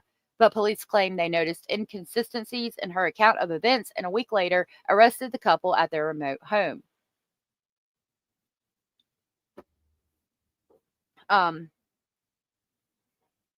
Hold on. Basil just got here. I got to get his crackers.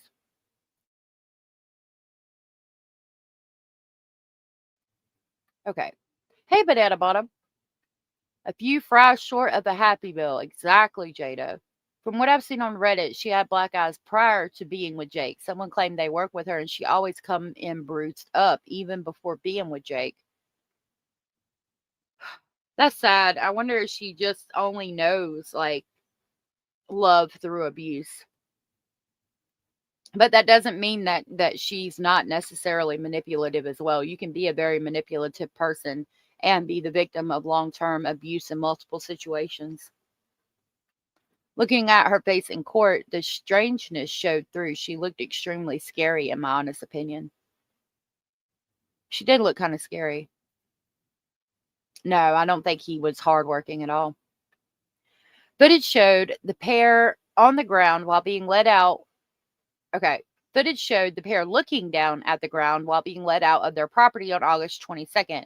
2 days later, Jake was taken to the search site for his son in Moreno Valley, California, but officials have not found Emmanuel's remains. Jake was seen in prison garments with search and rescue crews near the 60 freeway and Gilman Springs Road area.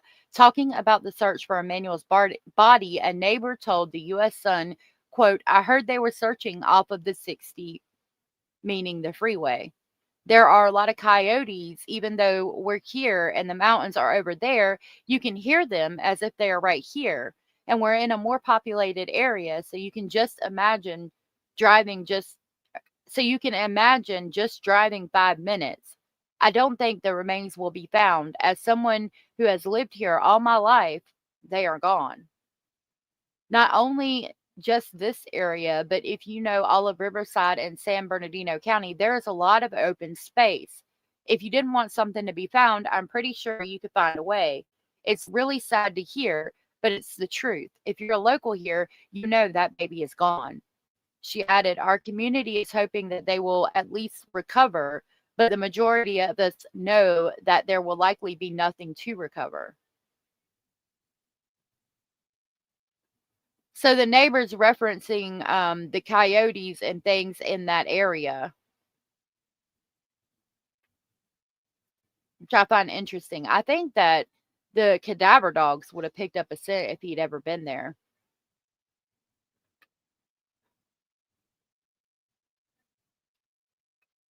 I don't know what to think about it. I mean, a neighbor's gonna go know. Thank you. Good to see you, Laura. A neighbor's gonna know the area better than anybody, but I still think the cadaver dogs would have hit on something. Jake's probably got carpal tunnel syndrome in his wrist from filling out workers' comp papers. I agree. Maybe Linda. I hope not. Banana Bottom said, yeah, I think as she has lived around abuse and manipulation, she may have taken on those characteristics as well, in part to survive, even. And that's so sad. Kate said, I couldn't believe Jake had the nerve to say people are using his past against him. Like, yeah, we are. It wasn't just some small mistake. Right. And it's not even that long ago. Really, truly, it isn't. And when you've got a child that disappears and the DA comes out and said that the baby died due to long-term abuse, yeah, we're going to use it against you. And again, referencing social media, if that case had been made as public as Emmanuel's case was, I don't think he would have got that sweetheart deal. This is what I heard from someone that's a canine handler. Coyote was licking a plate next to my tent at night when camping in Joshua Tree.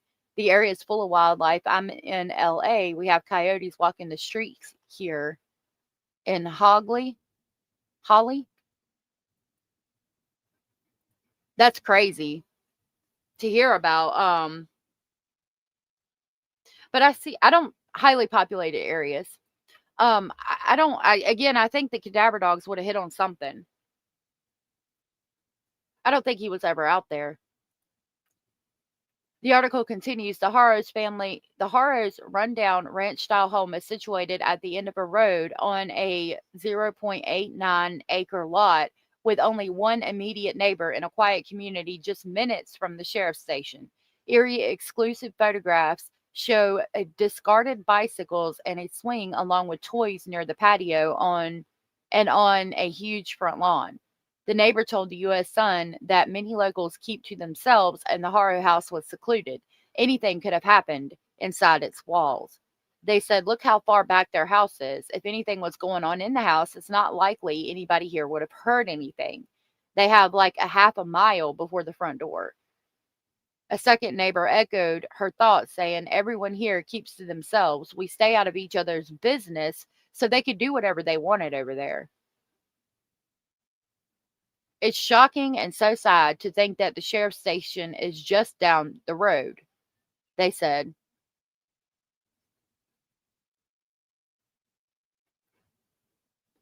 I mean, thinking about how far back their house is, which is what the neighbors are saying, yeah, there could have been loud noises and things that nobody would have heard of. And with people minding their own business, as most people do today, it's very surprising when you find out a neighbor of yours has done something like that. But people aren't like they used to be. They don't know their neighbors on a first name basis and barbecue on the holidays with them, you know? People are more quiet, withdrawn into themselves. So while it's surprising and concerning to learn that a neighbor has committed such a horrific crime, it happens more often than we would think, I think. I've always believed a landfill too, Vibration Nation. I do. And I'm scared they won't ever find him.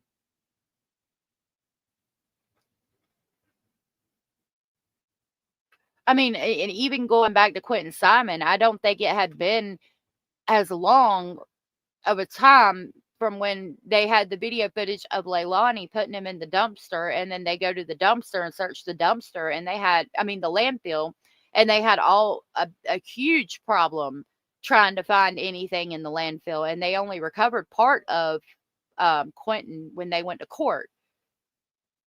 I think it was way less of a time period. So considering that it's been anywhere from at least 3 weeks to possibly 4 to 6 weeks, I don't think he'll ever be found. He was smaller than Quentin as well. The only reason we got Madeline Soto's book bag is because they caught the truck that picked that dumpster up and went back to the station and found and, went through it. Hey, Miss Scorpy, Rising, and hey, Spiel. Hey, Dose. Good to see you. The article continues. Following his arrest, it emerged that Jake had the felony conviction for child cruelty stemming from an arrest in Hammock, California, while he was married to his ex-wife, Vanessa. It talks about that. An officer wrote in an affidavit for a warrant that the findings were indicative of abuse, head trauma, child physical abuse, and nutritional neglect. He blamed Vanessa. They pled guilty. Vanessa's mother gave an emotional interview to the U.S. Sun last week about her granddaughter's terrifying ordeal. Quote, "They blamed my daughter, but Jake is the devil," unquote, Margarita claimed as she began sobbing. "And he gets away with homicide. He got away with what he did to my granddaughter." The little girl, now 7 years old, was adopted by Vanessa's cousin along with another son. Margarita said, "I always wanted justice. I leave it to God. I think this is justice, but this didn't happen to baby Emmanuel. I knew he would do something like this again. DA, judge, this poor baby, it's been traumatizing, but I knew he would do it. Look what he did to my granddaughter. I hope he pays. He destroys lives." The district attorney slammed the judge's decision to give Jake a pass, calling it an outrage. Jake struck a plea deal with the court and was given a suspended sentence. And the DA said when the criminal system breaks down, they call it out, but your DA did not charge him correctly. Jake maintains his innocence, claims he was railroaded into accepting the plea. Hestron said investigators have a strong indication of where Emmanuel's body may be, and the search is ongoing. That warms my heart to see all of the animals out there again. Oh my goodness. Miss Scorpio, thank you so much for the super sticker with the little pear flying through the air. It's so cute. Thank you so very much. I really appreciate that. That was so very sweet of you. Hey, QT, good to see you. And Linda, thank you so much for the super sticker of the little fox smiling. I love that. Thank you. You guys are so sweet and supportive. I greatly appreciate that. That helps out so much. Thank you so very much. I really appreciate that. Y'all are so very sweet. Thank you. Tom said, "No plea deal this time, homie." Nope. I hope they put him under the jail as they should have done in the very beginning.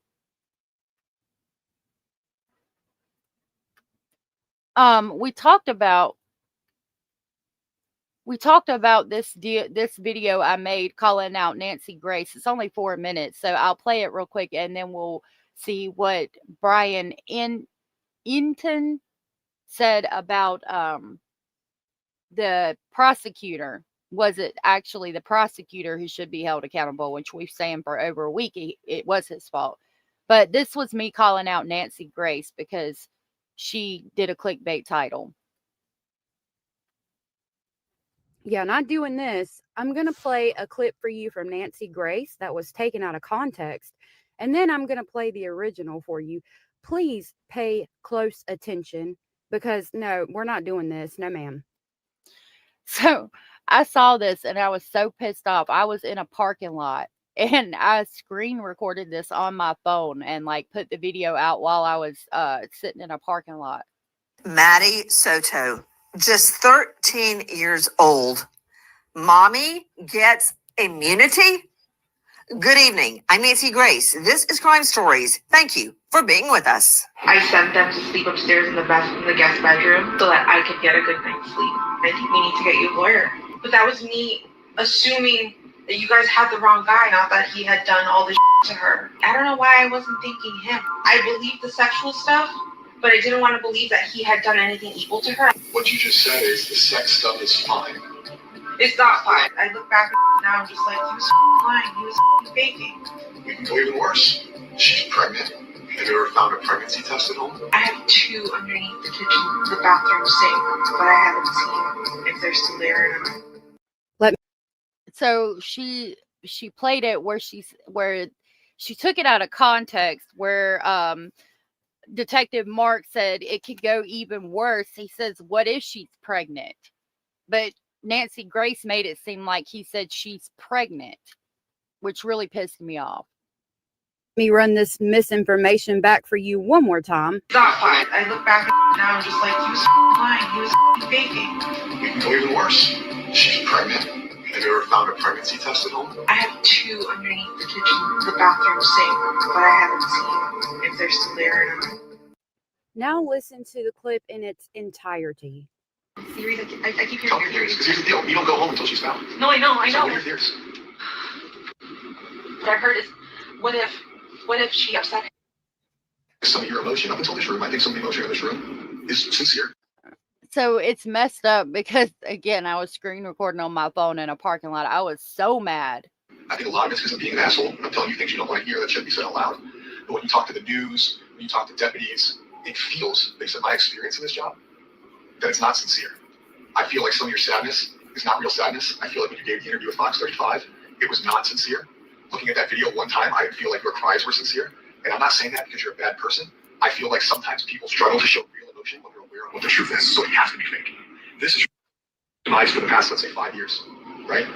But her going missing, her disappearance, if you have knowledge of how it happened, where it happened, an inclination, that emotion's not going to feel sincere because you're already aware of what happened.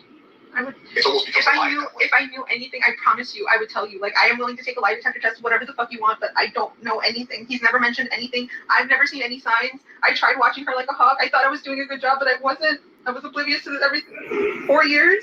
Minimum. That's just how that far back the cloud goes. I find it hard to believe for me that you were so worried about how many pills she took at night, but not where she slept or what relationship she was. His interest in her. I thought we were all safe. I thought because in that he hadn't shown me anything so far. Like, everything seems fine. Like, he seemed like he treated her like he treats you. In his mind. It's so fucking disgusting. So now he's in jail because of what we found on his phone. Not because somebody came forward and reported that he was abused. I know. She's not old enough to consent. She's not old enough to have a thought process to even want anything that was happening to her as abuse. So he's in jail for that. But something caused what, right? Right here is where he says, this is the clip that Nancy Grace took out of context that pissed me off so bad. Because we can call it murder. She didn't die naturally. She didn't overdose. She didn't have a heart attack. We circled murder on Monday. Something had to cause that. He's been having unrestricted sexual activity for a long time. He's getting what he wants from her, probably from you, and who knows whoever else, right? So it's not like he woke up or went to bed Sunday and he was like, you know what? I'm done with this, but I'm going to kill her. Something happened. People don't just wake up and like, you know what? They leave people. They break up with people. But usually things cause people to snap. Now, you know what? I'm in trouble. Or I feel like I'm going to work him out. We can go even worse. She's pregnant. That's what questions last night led me to believe when we started talking about her period. I was told that her and her friend, and granted, I'm male, never had a period, but that somebody found it weird that they were no longer on the same cycle. Could be different because she's a teenage girl. Could be that she missed her period. Have you ever found a pregnancy test at home that wasn't yours? I have 2 underneath the bathroom sink, but I haven't seen if they're still there or not. Okay. But you haven't seen any used ones in the trash? No. Their relationship hasn't changed? No. Okay. So what do you think happened Sunday? Other than So he's questioning her, like saying, what if she's pregnant?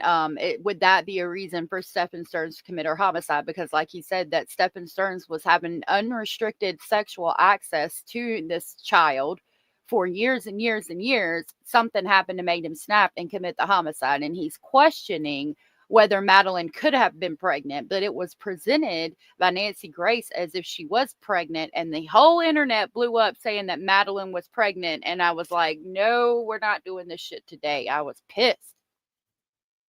Stephen Stearns is now someone else's girlfriend, and I hope he enjoys every minute of it. Banana Bottom said, I can't listen to Jen tonight. This whole case is sad. I'll catch this on rewatch. Oh, I'm done with it now. I just was jumping over there for a second. No, I don't think you have to censor monster. Okay. Yeah, I'm not gonna go over the Madeline Soto case to an extent today. Hold on a minute. I don't know why my computer just did that. We're gonna talk about the DA and prosecution and the charges in the original child abuse case against Jake Haro. So we're gonna jump over to that video real quick.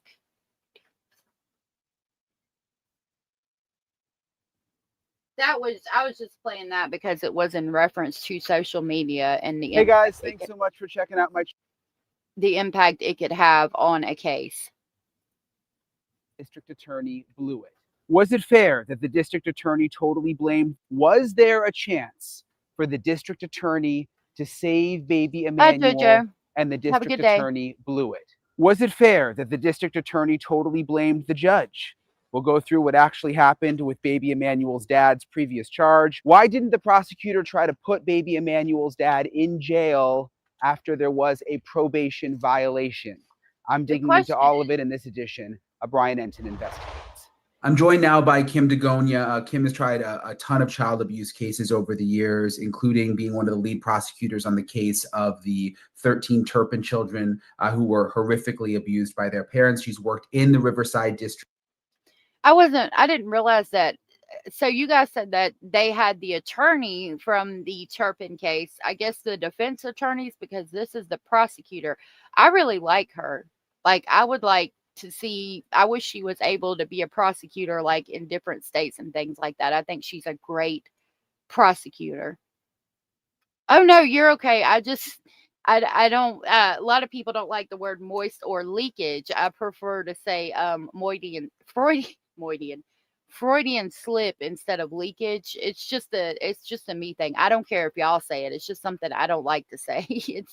It feels weird for me to say moist or leakage. I'd rather say Freudian slip. Attorney's office as a prosecutor for 15 years. She's now in private practice handling sex abuse and sexual assault cases. Kim, thank you for being with me again. I want to play for you part of the DA, District Attorney Hestron's press conference, where he really went after the judge in terms of the previous case involving Jake Haro, and basically fully blamed the judge. And I want to get your reaction to that. Let me play this. What we wanted out of the case was prison. We believed it was a prison case and that Jake Haro should have gone to prison. I will say that it was an outrageous error in judgment by this judge. And I don't have any problem saying that. I'm not attacking the judge personally. That decision was absolutely outrageous. Mr. Haro should have been in prison at the time that this crime happened. And if that judge had done his job as he should have done, Emmanuel would be alive today. So Kim, do you believe that the judge who sentenced Haro to probation and work release for the child abuse of his daughter made an error here in not sentencing Jake Haro to prison? My thoughts on this are, yes, the judge should have sentenced Jake Haro to prison. I do agree with that.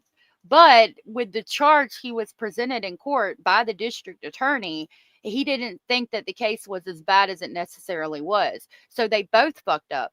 The DA, if I had to guess, undercharged him because he wanted to either get an easy conviction or he let him plead down as part of the agreement for Jake going in front of the judge and pleading guilty.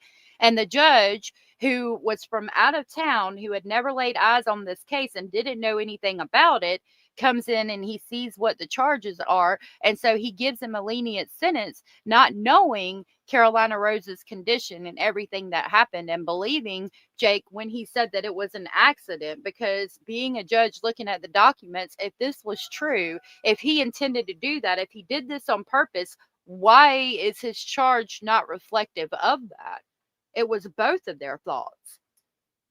The judge should have charged him higher, and the DA should have applied the correct charge, in my opinion.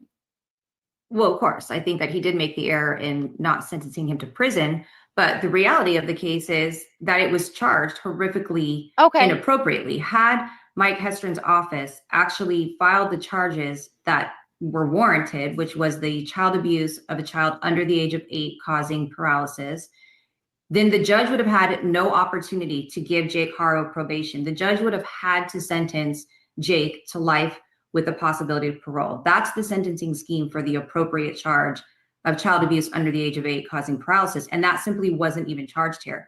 Not to mention, I don't even see where there was a great bodily injury allegation charged on the current document. So to me, there was 2 separate incidents that I think Mike's office charged it really low and inappropriately, and nobody caught it. So while, yes, his office objected to the plea, his office could have just as easily said, wait, we're amending the complaint right now and we're adding this appropriate charge. And it would have tied the judge's hands. He would not have been able to give him probation. So Mike, she references Mike Hestron, the one that's out here saying that it's an outrage that the judge didn't send him to prison. It was that same DA's office that undercharged Jake Haro and made it even possible for the judge to rule the way he did. So while Mike Hestron is out here running his mouth for the media, trying to make his office look better, he's completely culpable and should be held accountable for what happened. Cara said, in my honest opinion, I think investigators need to search for Emmanuel between Ball, Costco, and their house.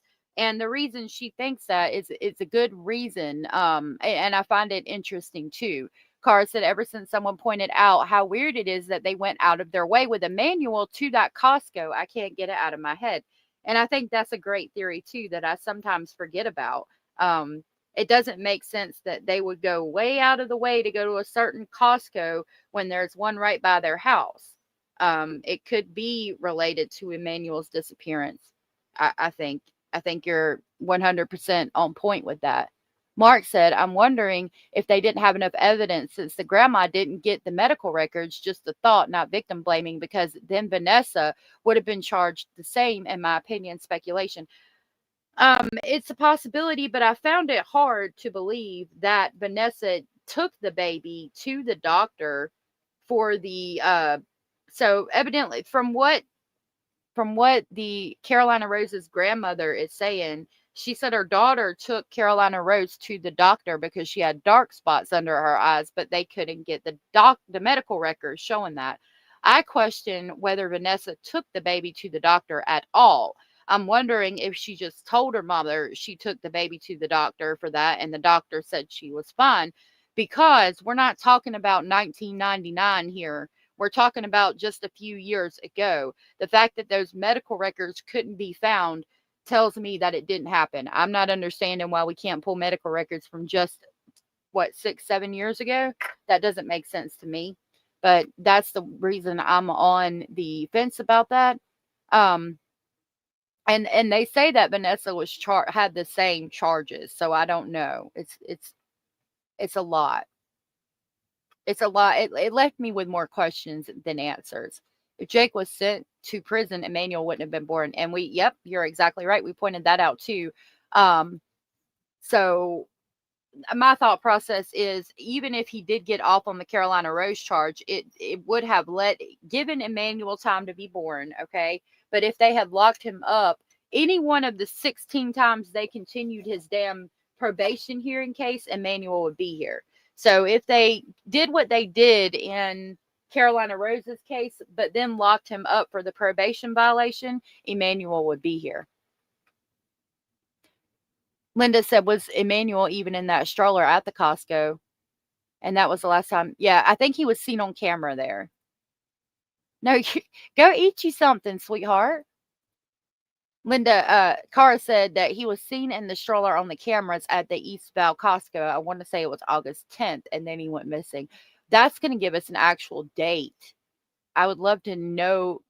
Can you drop the receipts for that, Cara, if you have them in the Discord? Because that would mean he was alive as of August 10th. And that would be the last day anybody's seen him. Right now, from my understanding, it's August 5th.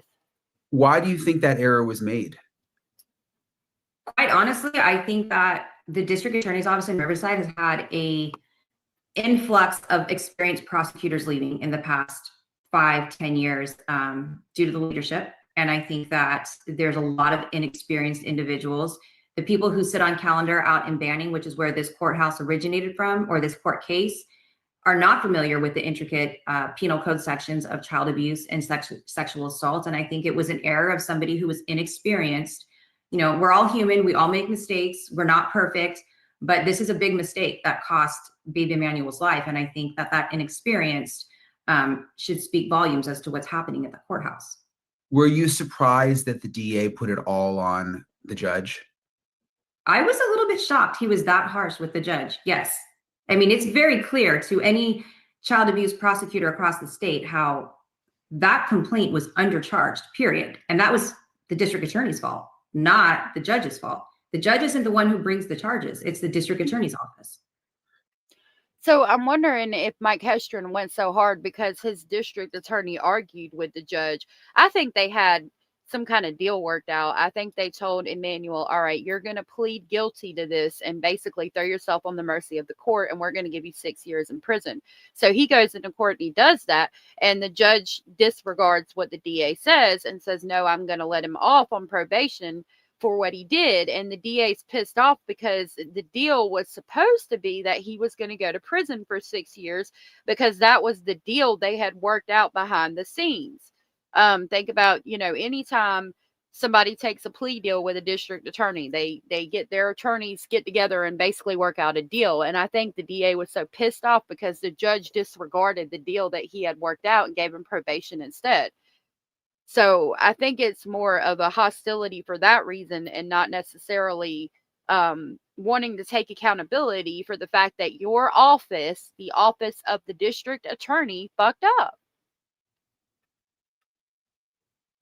When that happens, we say squirrel. I just realized that I keep doing it. I'm sorry. Oh, no, you're good, Peaches. Maybe it was his sister. I wondered that too. Or was he sleeping under a blanket? I don't know. Miss Scorpio, thank you so much for the super chat. That was so very sweet and supportive of you, and I really appreciate it. Thank you so very much. Miss Scorpio said, Peaches, I joke and laugh when I can, and you were cute and made me laugh with what you said. Oh, it's all good. I actually did have a piece of chocolate cake this morning, and it was so moist. That's funny. Chocolate cake is good when it's rich. And choose the word rich instead of moist. I made this thing last night. We didn't have chocolate cake, but I do like a cheese. It's like the cheesecake pudding you get at the store, and then I put cream cheese in it and mix that together, and you put it on a puff pastry, and then you put like whatever topping. I got raspberry like cake topping, like from the store or whatever, pie filling, raspberry pie filling, something to that extent. I put on top of it, and then I braided the puff pastry over top and cooked it last night, and we had it for breakfast. So that was as close as I got to chocolate cake this morning, but it was still good. Thank you for the super chat. Hey, Brady. I made some rich chocolate cupcakes, and I'm about to go get some with blue icing. That's awesome. So in terms of all the dates that show that Haro went back to court on his violation of probation and was not forced to be sentenced to the 6 years that was hanging over his head, I went to court. It was like 16 times? You mean the 16 fucking continuances? Any one of which had been carried out, Emmanuel would be here? Is that what you mean? Like August 9th, October 7th, December 13th, April 25th. I mean, the list goes on and on. What's the deal there? Right. So again, this is even more offensive. The district attorney's office yet again had an opportunity to put Jake Haro in custody when the judge sentenced him to probation. He told him, if you violate your probation terms, you will get 6 years in prison. So don't violate. Almost a year later, after his initial sentencing, Jake Haro violated his probation in July of 2024. At that violation of probation hearing, it was continued until August, and it continued month after month after month, all the way up until Emmanuel Haro's death.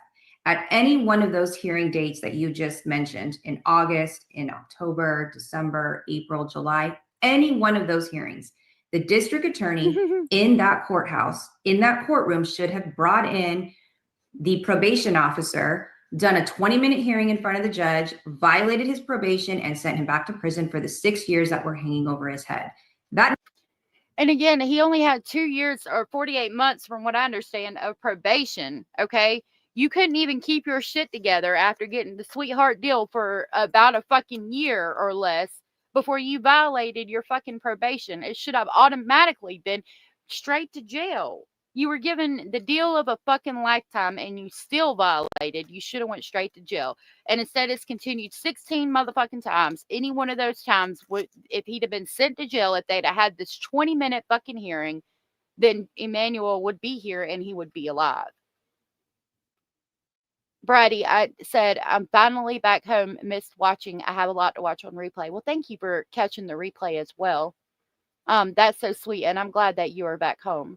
Cindy said, in my honest opinion, based solely on baby Carolina Promise's injuries, Jake and Vanessa should have gotten life. I agree. Hey, Blue Jay. Yes, they are talking about chocolate cake and cupcakes that are rich. Never happened. From the court minutes, it appears that they continued his probation hearing month after month after month. And in that time is when baby Emmanuel went missing and is now believed to be dead. Why do you think that never happened? Like, why wouldn't they bring the probation officer in? I have sat on a calendar in these courthouses when I was a brand new DA, and it's just common. It's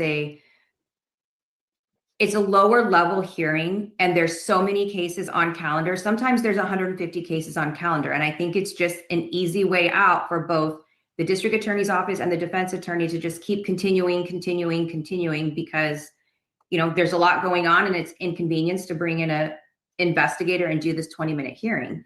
But it's surprising that it went on for a year. I don't know what the good answer is other than, yeah, maybe a couple times the calendar was busy, but he was out for a year and nothing happened with that violation of probation. Yeah, it makes you wonder how much things like this happen that just sort of go under the radar. I mean, we wouldn't be talking about this if sadly there wasn't, you know, a baby that was, you know, allegedly killed. Right. Right. And it even begs the question, the current complaint, you know, Mike Hestron's office filed murder charges, but the very charge that he should have filed back when his daughter was abused, which was the 273 ABB, the child abuse under the age of 8, that's not charged in this complaint either against baby Emmanuel. There's no child abuse under the age of 8 causing death, which would automatically sentence him to 25 years to life and may be an easier charge to prove to the jury if we never find baby Emmanuel's body, but yet. So even so they're doing it again. They're already undercharging him. Basically what she's saying is they have not charged him with the, how about I can give that paper to Basil to chew on? The basically harming a child under 8, abuse of a child under 8, causing serious physical permanent paralysis, harming a child under 8, causing permanent paralysis. Okay. If they charged him with that, they're going to guarantee that he's going to get at least 25 years instead of going after a straight homicide charge without a body. It would be easier to charge him with, you know, harming a child under the age of 8, causing permanent paralysis, the thing that he should have been charged with freaking Carolina, and they still haven't put that charge on there. They could put that on there with the homicide charge and guarantee a conviction, and they still aren't doing it. Wow. Shelby, it's good to see you. I'm sorry you didn't get your notification, but I'm glad you made it. Banana cream pie. That sounds good. Yeah, when I make banana stuff, I got to have my Nella wafers. Oh, that sounds good. That charge is not on the complaint right now. So again, they could be befuddling the case again. Yeah, I was going to ask you about that. I mean, DA Hestron has charged the parents with murder in connection with the disappearance of baby Emmanuel and his wife, Rebecca Haro, noting that the evidence shows that baby Emmanuel endured ongoing abuse that ultimately took his life, adding that our office is committed to ensuring that justice is done for this child and that his short life is not forgotten. Do you believe that these are the best charges? No, especially given that statement. If he's saying that his office has evidence of long-standing abuse with baby Emmanuel, the perfect charge is the child abuse under the age of 8 causing death, which is an automatic 25 years to life. There's no body that's required. There's no intent. It's just a willful act that Jake would have had to do. And the fact that it's not on the complaint, I don't know why. If he has that evidence, it should be on there, in my opinion. So what would the reason be? I mean, do you think there's something we don't know? Do you think they don't have enough evidence for that specific charge? So with the evidence they have, with what he's even said so far, that charge should be on there. It's a guaranteed 25 to life. Why is it not there? Why don't fuck around and do the same fucking shit again and let Jake and Rebecca get off? I don't know. It begs the question. Details of what they had. They just said we have, we think there was ongoing abuse, but they didn't really say, what they have.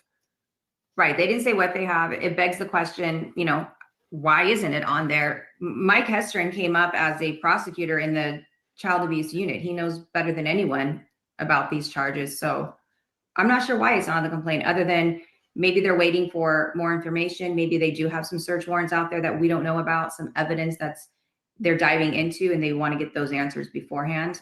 I'm not sure. What do you think of Jake Haro's claim that he and his wife are innocent, that the charges in the child cruelty conviction that he got his daughter have tainted the case against him now? He says, remember, he says that he pleaded guilty just because he couldn't afford a trial. That's what he said. I think it was to the local reporter who did the interview with him since he's been in jail. No, let's be real. If you can't afford a lawyer, you are assigned the public defender, especially in serious charges like that. So that's ridiculous that he said that. Secondarily, I think it was a smart move on his defense team. They knew that if somebody who was experienced saw the complaint and got the charges right for Jake Haro that first time around, he was looking at life with the possibility of parole as the sentence. So it looks to me the smart thing to do is plead directly to the judge to the charges on the complaint, because once it's charged, it's double jeopardy, and he can no longer receive that life with the possibility of parole sentence. So I have seen this numerous times. Defense attorneys tell their client, immediately plead, because if the district attorney's office actually gets this complaint right, you're looking at severely more time in custody. So it doesn't surprise me one bit he pled to that complaint, and he pled straight up to the judge because he knew and his lawyers knew it was improperly charged. Yeah, explain the double jeopardy part, how that. So, yeah, I'm going to explain it. Basically, they can't go back to court. Like, let's use, for instance, now, they can't go back and say, oh, he was undercharged for Carolina Rose, so we need to charge him again, or we need to hold him accountable for this. We need to go back and charge him correctly. They can't do that legally. Legally, once you're charged, that's it. So what she's saying is that his attorney knew that once Jake was charged for this, that would be it, and he wouldn't be charged correctly again, as long as the correct district attorney didn't see it. He knew the district attorney undercharged him, told Jake, you go in there, you plead guilty, and throw yourself upon the mercy of the court, because if we get the correct DA, or if you fight with them too much or whatever, they're going to make sure they charge you correctly, which is going to put you in prison for life with the possibility of parole. So the DA did his attorney did his job by saying, go in there and plead guilty so you get out of the charge, basically. Again, it's the DA who fucked up because he undercharged him. Even his defense attorney knew it. That's why he told him to do like he did. Hey, Tina, good to see you. And go and plead guilty and throw himself upon the mercy of the court. That comes into play? Sure. If Jake Haro pleads guilty to the willful and cruel child abuse charge, right, back in 2023, and then after he pleads guilty to it, he gets sentenced, the DA's office figures out, oh crud, we filed the wrong charges, it was horrifically undercharged, they can't go back on that same charge and give him a greater offense. It's double jeopardy is attached, meaning you've already charged him for that crime of his baby daughter, and you can't go back and do it again. So once he pleads guilty to it, what's done is done, and the mistake has been made. Yep. So we've reported, based on sources with knowledge of the investigation, that when police searched Jake Haro's car, the dogs hit on a smell of decomposition, which prompted police to then seize the car. Do you think that was enough in terms of evidence to charge the parents with murder, or do you believe that there could be more evidence that baby Emmanuel was killed by his parents? I'm so sorry, Peaches, that your sister is missing. That's so sad. I'm so sorry. I hope that she's found soon. Blue said, I wish they would just let Emmanuel be put to rest properly and let law enforcement know where his remains are. That would be good, but I don't think they will, because he's claiming he rolled over on the baby accidentally in his sleep. And that's why they're not going to produce the body, because he knows it's a lie. And in my opinion, I think he knows that if they find the body, they're going to see all the abuse that baby Emmanuel endured over his short lifespan. And so they don't want the body found because they don't want to be found out for all the abuse he allegedly endured, if I'm speculating. I don't know if that alone is enough to charge them, just the hit in the car. Yep. It might be probable cause to arrest them. But remember, if you file charges, it's a much higher standard. You have to prove beyond a reasonable doubt that both of them killed baby Emmanuel. So I don't think the evidence with just the car alone is enough. I think we would need more. What do you think is, I mean, you were in the office for 15 years in this prosecutor's office. DA Hestron has said that police have, and this was his quote, a strong indication of where the remains of baby Emmanuel are. But then at the same time said there hasn't been a confession. What do you think is going on behind the scenes? I mean, how can you say something like that if Jake Haro isn't talking to them? Yeah, that's a good question. So when a DA, any district attorney, whether it be a deputy district attorney, typically when you use the word confession, we're referring to, has the defendant admitted to every single element of the crime? If he has, there you have a confession. If he makes multiple incriminating statements, even though it will lead to a body, even though it will lead to more evidence that's helpful in the prosecution, many times they won't call it a confession. So the way that I see it is this. We saw on a Saturday or Sunday, Jake Haro out there at a crime scene with officers that ended up yielding no results, right? We did not find baby Emmanuel's body. He gets taken back into custody. We have inside information that this Perkins operation was conducted, and in that operation, incriminating statements were clearly made because Mike Hestron tells us himself that there's now another crime scene where they suspect baby Emmanuel's body to be, which is consistent with, the inside information that incriminating statements were made about baby Emmanuel being put in the trash can and possibly Waste Management taking him out to the landfills, and there being, some difficulty in locating his body. So we know that the crime scene isn't where he took the officers to. We know that there was likely incriminating statements made in that jailhouse interview. And as a result, Mike Hestron's told us all that there's another crime scene or another location where they believe his body is. So I think that's the takeaway from that, really, is it's a play on words with Mike using confession versus incriminating statements. Right. Right. So basically, like we said, he's playing semantics. She said the DA doesn't consider it a confession unless they admit to every aspect of the crime. So if Jake Haro, basically saying that the Perkins operation could be 100% legitimate because Jake didn't admit, again, like in an interrogation room, on camera, on video, to every aspect of the crime, and they locate a body. That's what he considers a confession. He doesn't consider Jake telling an inmate or an undercover officer in jail about him putting the baby in the trash can and the baby being thrown out and taken to the landfill. He doesn't consider that a confession because it's not telling them every aspect of the crime, and it wasn't made to the district attorney or the district attorney's office. Makes complete sense. He like we've said for about since we watched the presser over here, he's playing semantics. He did deserve so much better. I thought that they usually overcharge and then would change it if needed. Usually, they'll throw a bunch of stuff and then they'll basically scare them into admitting, saying, this is what actually happened and all of this, and they'll take charges down once they get a confession. Not in California, which isn't surprising, unfortunately. Linda said at this time, even if they find Emmanuel's remains, there won't be much to test. Sad. So heartbreaking to hear what happened to Emmanuel during his short, precious life. It is, Blue Jay. That's why, I think that is why they are stalling. I think they want the decomposition to destroy the extent of his injuries. That's a good point and a good speculation, Peaches. Cara just sent me quite a few things that I've emailed to myself for us to go over after the live. Okay, Norma, have a good day, love. I feel the same way. My heart breaks for this little baby. Justice for Emmanuel. It's sad. It really is. It's especially since it could have been prevented. So it may not have been a legal confession in the sense of he sits down with detectives on the record and confesses to the murders.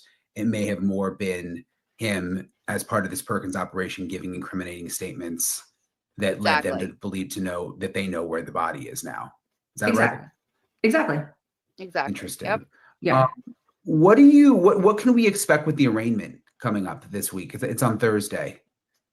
Arraignments are pretty run of the mill. One of two things will happen. They'll continue it again if they don't have the conflicts check done, or if they don't have the senior public defenders assigned to the case.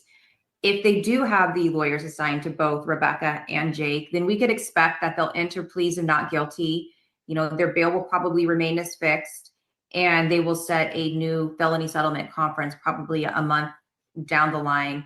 And that gives the district attorney's office an opportunity to give each of the defense attorneys the police reports that they've gathered, you know, recordings, search warrants, all of those things. It's called the initial discovery process. Do you think there's any searches happening right now that we just don't know about? I mean, there could be. I would hope. Quiet, you know, from our perspective. I would hope there's searches as far as Jake and Rebecca's phones. I hope those are being searched. I hope the pediatrician, you know, if he was taking to a pediatrician consistently, I would hope that all of those medical records have been search warrants been written for those. We would hope that their Facebook Messenger, their Instagram Messenger, all those things are being done. That's pretty typical standard investigation. I would suspect a lot of that's been done, which is why we see charges being brought. And I think there probably is a lot we don't know, just as Mike said. There's a lot he can't say and he won't say because he can't try his case in the public court. He does have to preserve the evidence for the day that they get to trial. But I think there's probably a lot of search warrants and things like that that have already been conducted and are currently being conducted. And just back to what we first talked about, with him blaming the judge, and then you explaining that the DA, you know, the prosecutors also made mistakes here. Just because, you know, I'm not that familiar with the politics in Riverside County. I mean, do you think he's just on the defense because this has become such a widely followed case now? I think so. And as far as search warrants, we already saw them conducting a search warrant at the house. Now, I think on the TITA is checking, watching, and paying close attention to if they go to landfills and things like that. So if they are out searching the landfill, we will know about it. I don't know that they're necessarily going to, because they probably know that it's not going to yield any results that are worthy of it, and not worthy, but they're going to have a hard time finding Emmanuel, and they might know that it's pretty much impossible to find him at this point, and they might feel like their case is strong enough to try it without a body, to the extent of they don't need to go looking. I've heard rumor that there was cameras at their house, and like if they've got it on camera that baby Emmanuel, what exactly happened in him being put in the trash can, they don't need to find his body because they already know. And if there was cameras at that house, even if Jake tried to erase them, they'll be able to pull the information from it more than likely and see everything. Yeah, it could be. That's human nature, right? Is to get on the defense. Maybe he didn't know about the probation issues that clearly have been out there. I don't know. I don't know the explanation for that. It's kind of weird because, again, Mike was in the sexual assault child abuse unit for quite some time as a trial lawyer prior to becoming the elected official in Riverside County. So I don't know what his excuse is for that. Do you know the judge that was involved? I don't. No. I don't. He said it was a visiting judge from San Bernardino. I had not ever practiced in front of him. Okay. It seems like blaming it on the judge, though, in a sense, seems to be working. I mean, the pressure has sort of been off them in a way. Yeah, it seems that way. I just don't think it's fair. I don't think that. Do I think the judge should have sentenced a dad to PS 180, which is probation and 180 days county jail, if those charges, if the injuries were read on the record, as Mike said? No, I think that's pretty insane. Those were serious injuries. If they were read into the record, that should have been a red flag for the judge. But then again, it was well within the judge's discretion to give him probation on the charges as they were filed. His hands could have been tied if the DA's office would have filed the correct charges. It wouldn't have been able to be pled or sentenced to probation. Interesting. And then you wonder about where we would be now, a different situation. For sure. I mean, so many opportunities to be in a different situation, not just the day he was sentenced, but every single time he went back to court on this violation of probation. I mean, he was back in court July 2nd, the month before baby Emmanuel went missing. The month before. That's pretty alarming that it could have all turned out so differently. Yeah. Has somebody done something on that hearing? Nobody did anything. They continued it again until August. And it was like the 15th time that they had gotten a continuance. Miss Scorpio said he knows somebody in the judicial system or the district attorney's office. There's somebody that's helping him. You think? Maybe. I've heard his family is pretty well known in the area or something to that extent. So maybe one of his family members knows somebody in office. I don't know. It's all very strange to me. I know if I ever went to court and just looked at the judge the wrong way, I got more time than he did. So I don't even know. Okay, wait a minute. Oh, okay, I did. Okay, so we've got a couple of things to look at that Cara just sent me in reference to this case and the last time baby Emmanuel was seen. Now, to refresh your memory, we were talking about the Costco. It's Costco. Cara believes that baby Emmanuel could be between the Costco and the house because they evidently on August 10th went to a Costco that was way out of the way for them. And allegedly baby Emmanuel was seen on camera there. Now, this is a Reddit post and it reads, so I live near the East Val and that Costco is the one I shop at most of the time. Why would they come all the way out here? There are plenty that are much closer to where they live. The blue dot is Yucaipa and the yellow dot is the East Val Costco. And I grabbed the screenshot so you can see it. So this is the Yucaipa. Yeah, that's Yucaipa. And then the red dot is the East Val Costco. But what about, I mean, they did Yucaipa, which is where she reported the baby missing. I would love to see one that shows Cabazon, which is where their house was, and that Costco.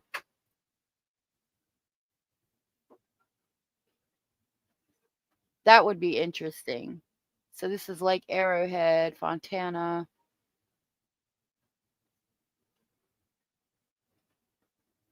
Yeah, so where would it be in relation to Cabazon? Money and knowledge are the current world's biggest powers. Terrible people get away with horrible things due to what they know or have. I agree. He probably did knock Rebecca out, and then he took Emmanuel's body off somewhere, so she has no idea where he is. So she gets a deal location of Emmanuel. She can't say except by Ola took him. Yeah. So the yellow dot is the Costco they went to, right? But the blue dot is Yucaipa, they say. And Yucaipa is where she reported the Emmanuel missing from. But it was on August 10th that they went to Costco. So they would have been going to Costco from their house in Cabazon. Where is Cabazon in relation to the yellow dot Costco that they went to? Because this is Yucaipa. So is this the closest Costco to Cabazon or not? Would be my thought process on that. I'm going to leave that up while we attempt to try to figure that out. And we're going to look at some of these videos you sent me. Okay, hold on. Hold on just a minute. We got a couple of TikTok videos to watch. Okay, so I'm just going to break. Let me say that this is TikTok. I cannot verify it. They cannot verify it. It is all speculation. Oh, you're good. Cabazon to East Val is an hour away. So if they traveled an hour to go to that Costco, I'm sure there's Costco's way in between there too. I mean, within an hour, if there's that many within like a 30-minute area or whatever, I know there's got to be several in between that. So why would they travel a whole entire hour? to go to that specific Costco. Huh. That's interesting. All right. So this is TikTok. Break down the arraignment from yesterday on August 26th at 1:30 p.m. Yeah. for Jake and Rebecca Haro. Basically, what happened is they both got $1 million bond, which means they have to pay $1 million cash in order for them to be bailed out. There is some speculation that Jake's mother, Rachel, because she is the landlord of that property that they lived at and Emmanuel lived at, she might put the house up. She might sell the house and bail him out and get him some good representation, but we don't know. There's nothing moving forward as far as that goes, so I don't know who would buy that house anyways. So as far as her putting the house up to bail him out, it would be real fucking stupid because he's gone. This is the second baby he's hurt and allegedly committed the homicide of. The second baby that he's hurt, first baby he's committed the homicide of. There's no need to bail him out. He's already done for it. It's over. It's done for him. Also, there is a tape and there is a witness that was at Costco that they were at on August 10th. They were seen with Emmanuel on August 10th. So clearly he was alive on the 10th, passed sometime between the 10th and the 14th when he was reported missing. Now, we all know he wasn't actually missing. Rebecca and Jake Haro took the life of their 7-month-old baby boy, Emmanuel Haro. Now, there is also speculation that he's older than 7 months, which I probably agree with. But there's no telling until they find him. They still have not found him. They are looking. I know that there's actually a lot of locals on the ground out there that are literally looking for Emmanuel, looking through bushes, dirt, dust, desert, climbing down canyons, looking for our baby boy, as well as the Google image surveillance. I know LA Glizzy took his drone out the other day, yesterday, and unfortunately they still have not found Emmanuel. Now, depending on the area that he was placed, there's wildlife, there's a lot of natural elements, it's very hot, it's the summertime, you never know what could have happened. But I still think a cadaver dog would pick up on whatever happened. Tina said that house ain't worth $1 million. Maybe not, but we got to remember we're talking about California. Yeah, I don't have a Costco near me either.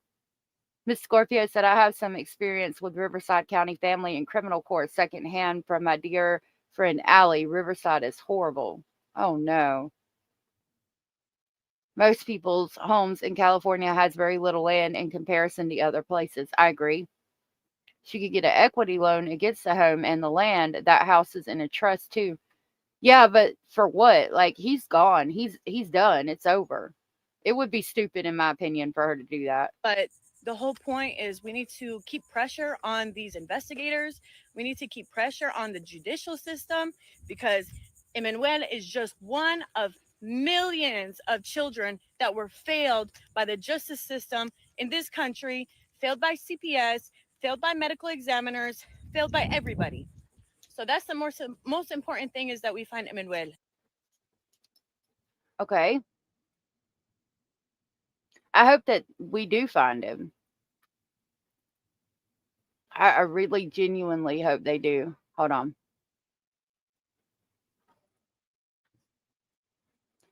Okay, so this is an update of some sort. There's a baby coughing in the background, though. Here's some updates. I know I forgot to put this one in the video that I posted last night, but there was sighting a baby Emmanuel at Costco in Eastville on the 10th. So at least we know he was still alive on the 10th. But we also do, you know how I said we have that report that was in Moreno Valley, and it was for him. Somebody called the police on them for abusing him in public because the address that it goes up to is a supermarket. So, wait a minute. So they're alleging that somebody, okay, so remember the report that we read that I've been, harping on, I think it was the 2-year-old. somebody called in an abuse allegation that had to do with the Haros, and it was out of the Moreno Valley. And this was right before we saw Jake on camera out in the field searching for Emmanuel. And I've been thinking this whole time it was the 2-year-old. What she's saying is when you type in the address that the report was made from in the Moreno Valley, it goes to a supermarket. And so they're saying that's why they think that somebody saw them abusing Emmanuel in a supermarket. I don't think that's necessarily true.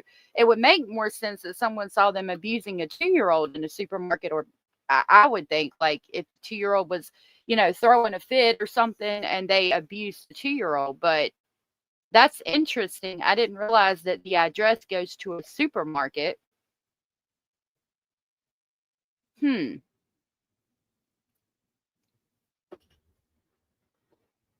I don't know who the girl was before, but she was wearing a Dolly shirt. I'm a bit confused on why you think it was necessarily Emmanuel, because the allegation came from a supermarket. Fingers crossed that he can be put to rest, you guys. I am like, my heart like hurts for him.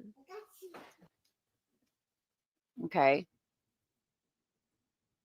And then she sent me this one.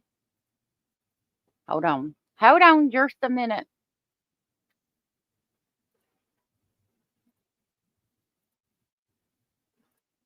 Hold on just a minute. On the theater. Do your thing, man. Ahmed Belloso, the face of the internet here, owner and executive branch of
I have no idea what just happened, but evidently I lost my internet.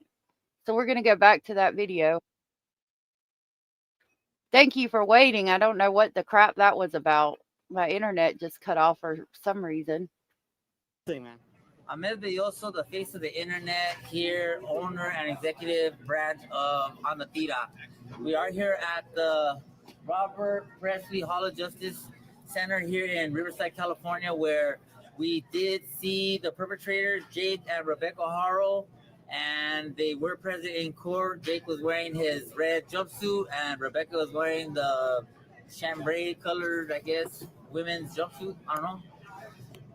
They were set $1 million bail each, and they did have additional bail amounts for other minor misdemeanor cases throughout Inland Empire. We don't know what those cases are. It's murder, right? Yeah, murder murder, and they added charges of falsifying information. So we do know. I got to do it because he reminds me every single time he says it of my clip over here. Where is it? Oh, she trying to 187 type shit? Bruh, double homicide. Yes. Murder was the case? Murder was the case. Murder was the case, y'all. Murder was the case. Oh, yeah. So they are. We do know that they did, in fact, falsify information. And we have a new lead for you fine folks out there on the Tira. Ahmed Belloso, we have been given new information. Eastvale has entered the chat. They were reported seen at the Costco in Eastvale, and little Emmanuel was in the video. So we do know that Emmanuel was alive on the 10th. So the third has now left the chat, other than the image that we have from her clucking her coins and her whatever. She was clucking everything. She looks strung out right now, bro. Wow, she looked Malia, if you ask me. Coming from one ex-dolphin, trust me when I tell you, bro, I know a trick when I see one on the tira, and they both are tricked out the game right now. Now, they both didn't look at each other. So there's speculation that they could be abusing substances, and he's saying that I would love to see this footage. Like, I wish I could see this footage that everybody's talking about that they've seen. If he was alive on the 10th, then that's going to give us a closer window to go search in the landfill, and it might mean his body could be found, because that's only 4 days before he was actually reported missing. That he was verified last seen, if it's true that he's on video at the Costco. And yes, we appreciate Tom very much with his jokes. I do appreciate you lightening up the chat. Jake sat there and answered the judge's question. Did he? She didn't even want to look at him, and I'm sorry to say that there was an outburst in the courtroom, and it was I. And I said hola as they were walking out back into their holding tank. And immediately I was reprimanded and hauled off to the back, and I was, they put a grilling to your boy. Yeah. They put a grilling to your boy, and I told them that I wholeheartedly apologize. I told them that I was out looking for the little boy all night, and that I'm like on an hour and a half sleep, and I'm on dextromethazine, which is a very, very powerful steroid for cancer patients, which I do have. And so I wholeheartedly and unequivocally apologize, and I believe they felt that my apology was sincere enough to tell me that I am allowed in the courtroom on the next visit, but any further outbursts from me, and they will press charges against me. And so thank you to the Riverside County Sheriff's Department for giving your boy a free get out of jail pass. And trust me when I tell you, I will never, ever, ever, ever have a lapse in judgment of that magnitude against. So I apologize to you. I apologize to the county. I apologize to the judge, to the sheriff's department. So a lot of people are saying it, but I wish I could, I want to verify it. I would like to know how they know he was seen on camera footage that day. You know what I mean? Interesting. All right. Well, we don't know, Scratch the Paint, and it's good to see you. We don't know for sure, but allegedly through a Perkins interview, Jake Haro said that he put the baby in the trash can about 3 weeks ago, or at some point between August 5th and August 14th. And so if that's true, the trash would have been taken off and he would be in the landfill. And we saw Jake out searching in the Badlands, and we know that didn't culminate with the location of Emmanuel's body. So that's why I think he's in the landfill. I think the Perkins operation was a success, and they got what they needed. And I think that Jake was being honest when he said that he put Emmanuel in the trash can. It makes more sense to me too, because I don't see Jake being the person that would bury the baby in the Badlands so he could go back and, mourn over the loss of his son, pay his respects at some kind of makeshift gravesite or something like that. That would require compassion, something that Jake doesn't have, in my opinion. I think that he threw Emmanuel away like a piece of trash because that's how he saw Emmanuel. And I think that he was completely fooled by this person that went in undercover. And I think that he told that person the truth. And I think that he doesn't want them to find Emmanuel, because if they do, his body will show evidence of the abuse he suffered in his short life. He passed go, said Lorianne. Hey, Bellas. Someone walked up behind her and said, hola. And it was a funny accent. Carsa, that's my issue. I can't find it anywhere, and it's aggravating. Only speculating he was in there. Yeah, I would like to see it, but to be honest, I don't know how we would get footage from the Costco security system either. I would like to know how they got it and they were able to see it. But anyways, I don't know. And it is very sad. It is very, very sad that Emmanuel suffered like that and just even had to go through any of that. All right, we're going to try to at least close out the case yesterday with the 13 children found in deplorable conditions in a house. Actually, you know what? I think we'll go ahead and try to finish the Takoda document that I just had to stop reading yesterday so that we can be done with that. Because I've got a lot of documents that I just dropped on my Patreon about the 13 children found that I want to go over with you guys, but I need to finish the Takoda document. So we're going to try to finish that one. I do have to go tonight because I have to cook dinner. So this is going to go back to Takoda Collins, and I'm going to start again at Takoda's last day. This is going to be very hard to hear. It's going to be very triggering. It's hard to even speak about. So I want to give you this warning. Hopefully, now that I've had a minute to decompress, we can finish reading it. So this is a document basically explaining why his father needed to be charged with what he got charged with. So this part reads, Takoda's last day. The last hours of Takoda's life were detailed by defendants Hines and Ebert. Defendant McLean had been out drinking. When he arrived home, he turned his anger on Takoda. Ebert from another room heard Takoda crying and saying, quote, no more, unquote, just like he begs his father to stop all the time. Defendant Hines had dozed off on the couch and woke to Defendant McLean punching Takoda hard in the stomach, consistent with the internal bruising visible at autopsy. The next morning, before the 3-year-old woke up, Ebert called for Takoda to come down and use the restroom. Takoda was walking but holding on to the walls.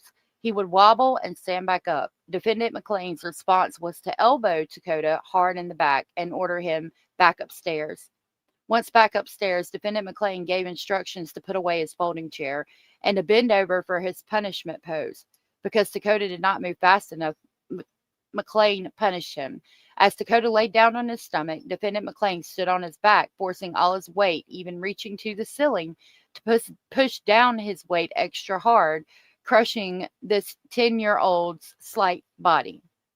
After this punishment, Defendant McLean again had Takoda stand in the punishment pose and went downstairs to watch TV with Defendant Ebert and the 3-year-old. All the while, Defendant was yelling up at Takoda, calling him a, quote, mama girl, unquote, and a, quote, FAGGOT, unquote. Defendant McLean then took a bottle of hot sauce to pour on Takoda's buttocks. Defendant McLean readily admitted that pouring hot sauce on Takoda's rectum was something he would do as punishment. It was one of his parenting tools and something he did frequently, even daily, in the last weeks of his life, according to Defendant Ebert. Still not satisfied that Takoda was sufficiently compliant, Defendant McLean threw the child around some more, grabbed him by the ears, and dragged him down the steps. Defendant took the child into the bathroom and told him to clean his shorts. While Takoda again did not move fast enough, he was told to move faster or he was going to be drowned. Defendant Ebert from the living room then heard splashing and Takoda grasping for air. Still not done, Defendant McLean took the child back upstairs, and from the monitor, Defendant Ebert could see the child lay on the lawn chair in the fetal position as McLean stood behind him.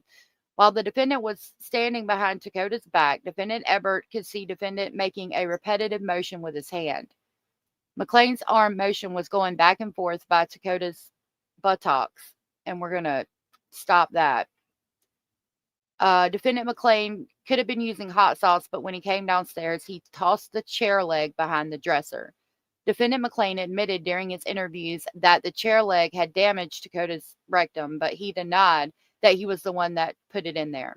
He tried to explain the rectal injury as self-inflicted by telling detectives that he saw Takoda, quote, stick it in his butt, unquote. He describes asking Takoda to pull it out, and when he did, blood squirted out. Defendant later describes Takoda doing it to himself.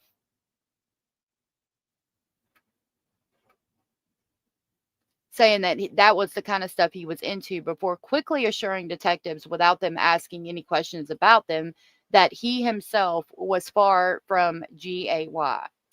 Finally, the defendant changed his story incredibly to Takoda fighting to keep the chair leg and that he fought him, and then blood started coming out. McClain claimed he took him to the tub to clean him up, but saw the injury was not too bad, just a little bit of blood and a little swollen.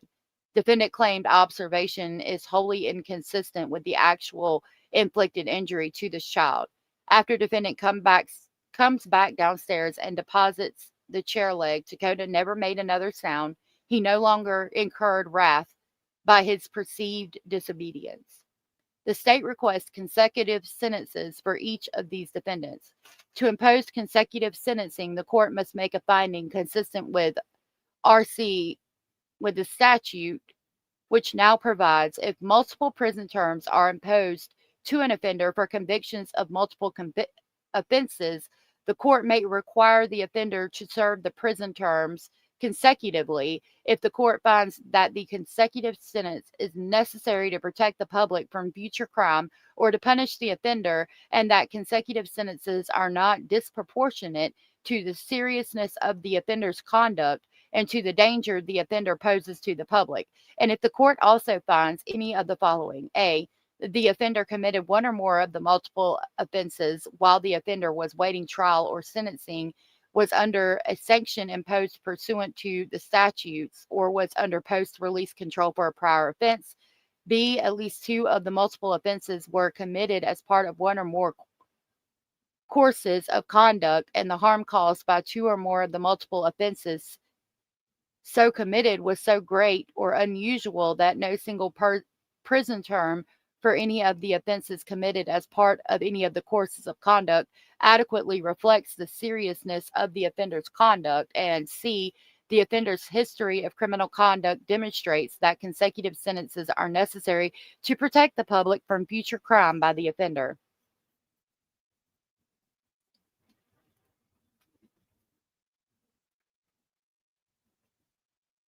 Yeah.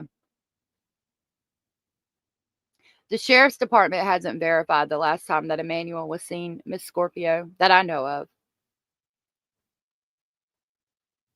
Thank you, Tom. That's a good thing, and I'm glad you pointed that out. Al McClain, the father of Takoda, got his ass stomped into putting in prison a while back. I'd like to buy a good cigar for the person who stomped his ass. I would too. One Sunny Day said, will they bring cadaver dogs to the landfill? I don't know. That's a good question. That's a good question. Do I have the documents from the Jack and Lily case? I've searched for the documents. I've read articles about that in the previous live. I got everything I could get on the Jack and Lily case, but I haven't been able to get my hands on the actual documents. I've been looking, but I haven't found them. We are having chicken and some Spanish rice tonight for dinner. And some kind of vegetable. What are you having, Speedle? Then I don't believe it's a fact. I wouldn't give it any energy because they would verify it, in my opinion. Yeah, we don't have a last day that he was seen. But on the charging documents, it says that the homicide of Emmanuel was committed sometime between August 5th and August 14th. So I'm thinking they at least know that he was alive on the 5th. Not sure about after that. Okay. So this is what they request for the state's request for maximum sentencing. Defendant Ebert. Ironically, when Ebert was arrested at the Kensington residence on December 20th of 2019, she wore a cartoon shirt featuring the phrase, "I'd help, but I don't want to," unquote. But the truth of her conduct is worse. She is wholly complicit in the excessive abuse, torture, and ultimately the killing of Takoda Collins. She and her sister participated and encouraged the years of abuse and torture of this child in every way other than laying hands on him herself. She would monitor Takoda from the living room while he was in his torture poses. Although neither Ebert nor Hines would personally beat him if he moved, they would let McClain know so that he would punish him. They well knew Defendant McClain's version of punishment was excessive abuse and torture, including beating Takoda, throwing him around, standing on him. Defendant Ebert also reported incidents where McClain would strangle Takoda, and she knew that Defendant McClain's punishment regimen included physically forcing the child to eat its own feces. She also participated wholly in the isolation of this child. She made sure he was locked in the attic. She allowed him only when the preferred the 3-year-old, would not have to see him. She got him, Takoda, up in the morning before the 3-year-old would need to interact with him because Takoda smelled and was naked. Defendant Ebert would then make sure that he was back locked in the attic before the 3-year-old was awake. Of these 3 adults who were in the role of caretakers of this child, she had the opportunity to have the most contact with Takoda. She did not work, did not have a car. She was at the residence most of the time, but she simply chose not to do anything to assist this child or improve his miserable existence in any way. Rather, she participated in his torture. Although ultimately she provided details which did assist in the prosecution of defendant McClain and Hines, any remorse shown came too late to help Takoda. She was the person that spent the most time with Takoda. She probably was the child's best hope to break free from the hell he lived in. But she was just another adult, wholly invested in the abuse and torture of this child. The way she phrased it in her 3rd interview speaks volumes about her interaction and involvement with the confinement, abuse, and torture of Takoda. She said, and he just likes to just dance around, move around. And so I just thought he was doing that just to make me mad. So I can tell Al that he was just not ever listening to me, because whatever, he never listens to me. That's why I just give up talking to him at the most part. It was clear that she was categorizing Takoda's behavior as disrespectful nonsense when the child knew he was supposed to be standing in punishment positions from 7 a.m. until 3 or 4 a.m. Her remedy was to further isolate the child by declining to even speak to him. On the day of the death, she called Takoda down while the child stumbled due to weakness. She, like defendant and Hines, categorized it as putting on a show like he always does. She watched from the monitor while defendant McClain inflicted the fatal injuries on this child and simply carried on caring for the 3-year-old. After she went to bed, she was awoken by defendant Hines, who said Takoda was not breathing.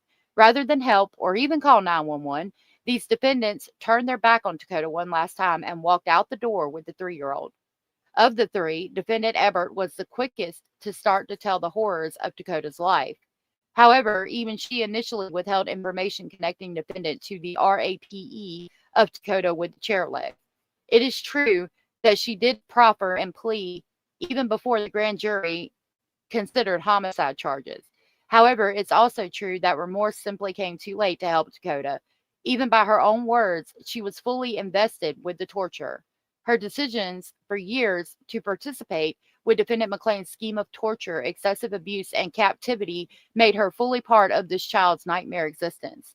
Even when she witnessed defendant McClain force feed this child his own feces, she carried on with her role. Where she could have offered refuge or at least kindness, she chose to simply stop talking to the captive. For the charges of manslaughter, felony 3, and endangering a child, torture, she should face an extensive period of imprisonment.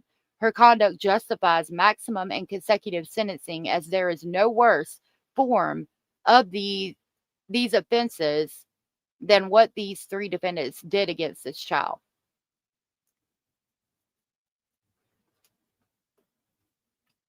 This is a hard case.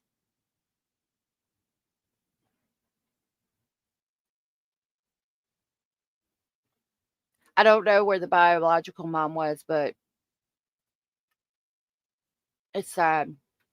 And I wonder if she's spoken out now. All right, now we're at defendant Hines. Defendant Hines inserted herself in Takoda's life as the mother figure. She held herself out to the school, to the children's hospital, as Takoda's stepmother. She had assured Takoda's maternal grandmother that she would care for Takoda as her own child. Most devastatingly, she held herself out to Takoda as a mother figure, and he called her mom. This was the person Takoda should have looked on for love, for help, for safety. But instead of protecting and caring for this child, she facilitated and participated in his isolation and torture. Meanwhile, Takoda bore witness to her demonstrating love and care to another child who witnessed Takoda being treated worse than an animal and could watch his captivity on the television with the defendants. Defendant Hines provided the residence, worked a job, was in and out of the house, and could have gotten help and ended this hell. Rather than end this child's torment, she facilitated it by wholly isolating him when she and Defendant McLean withdrew Takoda from school. Their plan to withdraw would only work if an adult with a diploma provided an education plan. It was Hines that prepared those documents, made the false promise of home education, only to achieve the goal of entirely isolating this child from anyone that might try to help him or try to intervene in their, quote, parenting, unquote.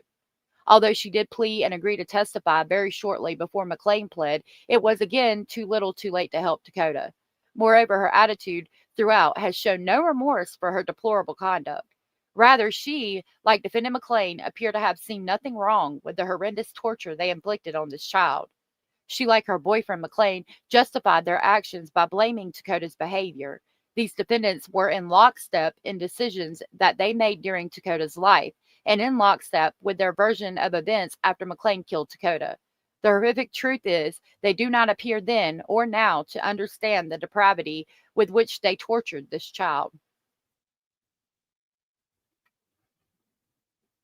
So evidently she told the grandmother on the mother's side that she would take care of him, and this was their version of taking care of him.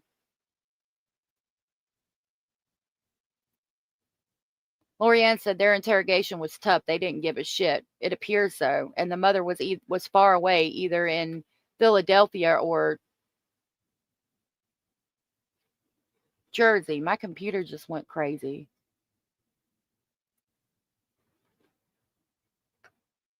Oh. Okay, I fixed it. Nothing makes their joint position clearer than State's Exhibit 18, a recorded jail visitation between defendants McLean and Hines, recorded in the short time wherein defendant McLean had been charged and arrested, but defendant Hines was not yet in custody. The two commiserate about the living conditions they provided Takoda by being the best they could do. Quote, what more could we have done? Unquote. They rhetorically asked each other. They told each other that defendant Hines was doing a great job working and supporting the family and being head of the household. They comforted each other that the tarp was needed. Everything they did to Takoda, every bruise was necessary. While defendant McLean tried to talk to her about his story, that Takoda did the chair leg thing to himself, Hines denied knowledge of that. But they were on the same page that their story is defendant McLean did everything he could to stop Takoda from hurting himself. Defendants complained every day it was a new show and blamed Takoda for always shaking his butt. She assured defendant McLean they were in this together. They reminded each other how bad Takoda smelled of feces and urine and were angry the police were saying Takoda would eat his own poop for nutrition. My God. They even complained about how bad the attic started to smell and the feces left there after Takoda was found there without access to a bathroom. But throughout their lamenting, they wholly skipped the part where they were the ones responsible for locking the child in the attic. They were responsible for Takoda having no clothes. They were the ones responsible for Takoda having no access to a restroom. They forgot to mention they were the ones responsible for how Takoda smelled. In fact, they applauded themselves for giving Takoda a bucket to clean up after themselves, and they ponder what more they could have done.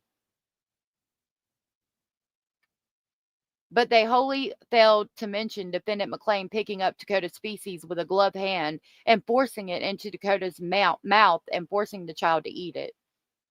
They are also wholly in agreement with a joint defense strategy of discrediting defendant Ebert to law enforcement. They commiserate no one would help them. He was too young for help. But these defendants conveniently leave out their repertoire of laments that they were offered. But these defendants conveniently leave out of their repertoire of laments that they were offered resources by the school, juvenile court, children's services, and the children's hospital and refused those offers at each and every turn because they were not interested in mental health help. They wanted him punished. They also complained about the overreaching police department and claimed together that Takoda was not all that injured, while they tried to convince themselves the child just had a heart attack. The couple was outraged that the police are focused on proving that he was a terrible father.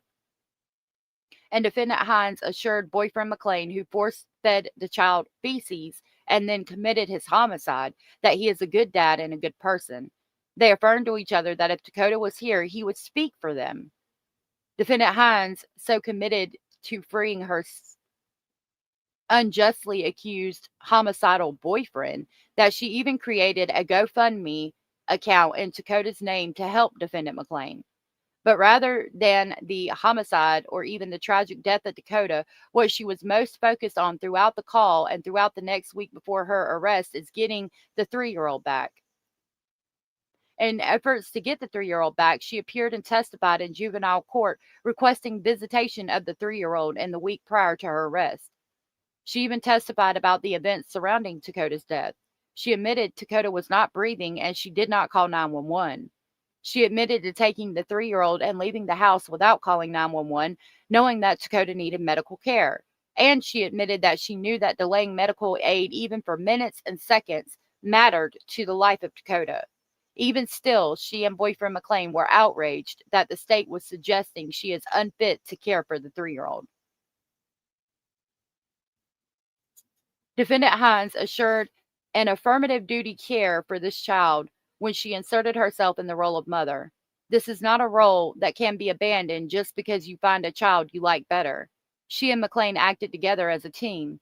It was her presence in Takoda's life as a stepmother that lent to the appearance of stability when dealing with potentially intervening forces such as the school, the hospital, and children's services. It was her setting out an education plan that firmly sealed this child's fate, removing him from any hope of rescue. They were a team. The rhetoric they told themselves about Takoda and their parenting skills emboldened McLean to inflict unimaginable constant torture on this child. Torture she saw, torture she would cause when she reported Takoda moved from a punishment position again. On the day Takoda needed her the most, she failed him one last time. She grabbed the preferred child and her sister and left Takoda unresponsive and badly in the need of medical care. She could not even be bothered to make the 911 call.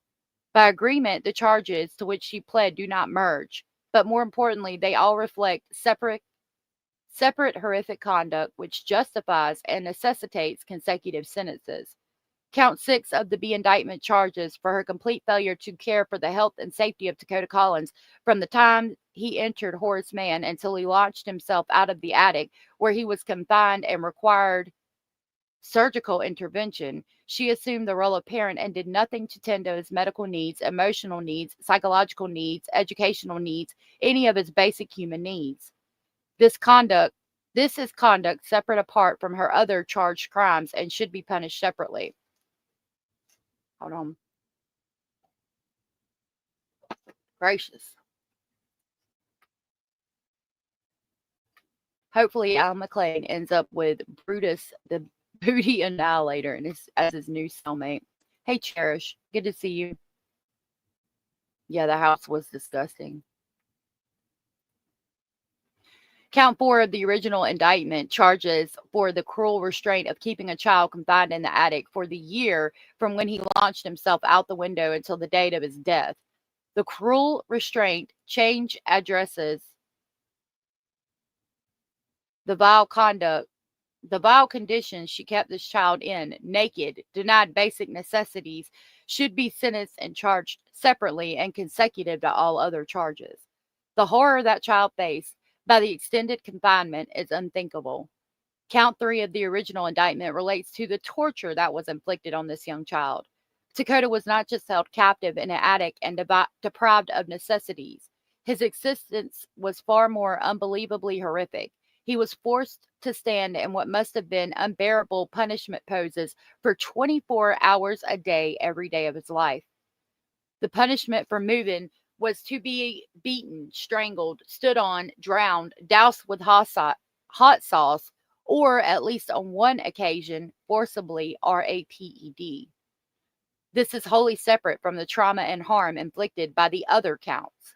And most certainly the fact that the abuse got worse and more severe, she continued to do nothing to assist the child, culminating in walking away without so much as a 911 call on the day he suffered the fatal injury that led to his death, is most worthy of consecutive sentencing. Any remorse shown now is too little too late to help Takoda. Her conduct in Takoda's life is death worthy of maximum consecutive sentences. Moreover, her long-term endorsement and participation in these unimaginable acts makes her very dangerous. As such, for the protection of the community and to adequately punish her conduct, maximum and consecutive sentencing is justified. Lastly, we're on Defendant McClain. Defendant McClain has shown absolutely no remorse for the horrific life and death of his child. Rather, from the time he called 911, he attempted to claim the role of the victim in this case. Even on his jail call after he has committed the homicide of his own child, after years of horrific torture and abuse, he complained about his own discomfort. He needs clothes. It smells. He's been denied undergarments. It's cold. He is hungry. He only gets 3 cold meals a day. That his bunk is too hard. Or he is concerned for his safety. He wholly failed to acknowledge that he was living a dream compared to the nightmare he subjected his son to for years. Being naked, cold, and hungry were the least of Takoda's problems. Defendant and his partners forced Takoda into painful torture poses, which he was forced to hold for 24 hours a day, every day. In the prison ran by Defendant McClain, his 10-year-old captive son was force-fed his own feces, severely beaten, strangled, crushing weight on his body, RAPED, with a foreign object, and ultimately, at Defendant McClain's hand, given the death penalty. As with Hines, each defendant's charges reflect separate and distinct horrors that they imposed on Takoda Collins. As such, each charge should be separately and consecutively punished, just as he separately inflicted punishment on Takoda each time he dared to move or fall out of a 24-hour punishment pose. Defendant McClain, while complaining about the injustice of his own incarceration, asserted to Hines that if Takoda were here, he would speak up for him. But Takoda never had a voice. This defendant made sure of it. When Takoda was in school, he was isolated into silence. He was sent in filthy clothes, sent with embarrassing haircuts, and smelled of feces. In this manner, defendant kept people away from Takoda. When teachers and the nurse spoke up for Takoda, defendant silenced them, demanding they not treat his child anymore. When the school would not stop speaking up for Takoda, he forever silenced the school by withdrawing Takoda from their protection. He silenced him in the home by forcing him to live in a dark attic, naked and alone. He silenced him with brutal punishment poses every day of his life, all day. He silenced Takoda by brutally beating him, throwing him around, strangling, pressing down on his body with his weight so he could not breathe whenever the child dared move from the excruciating position punishment poses. He silenced Takoda when he shoved feces into his mouth. He silenced Takoda when on the day of his death he crushed the life out of him, standing on him with all of his weight. He silenced Takoda when he shoved a chair leg deep into his rectum of the already bruised and battered child, causing horrific ripping, bruising, and what must have been excruciating pain. Takoda may have been silenced, but the wounds to his body externally and internally tell of the damage the defendants did. The photos on the iPads, the conditions of the room, speak of the hell this defendant inflicted on him over the course of years, and those wounds and scars and this history cry out for justice. The state urges this court to impose the maximum 51 years to life. Defendant is dangerous and without remorse for the protection of society, and so as not to demean the seriousness of the horrific nature of his actions during the life and death of Takoda, the maximum sentence is necessary. And then evidently, I think they tried to appeal it, which this is a 22-page document. I'm not going to go through it today. I don't know that we'll go back through that one. We might when I start dropping the other videos.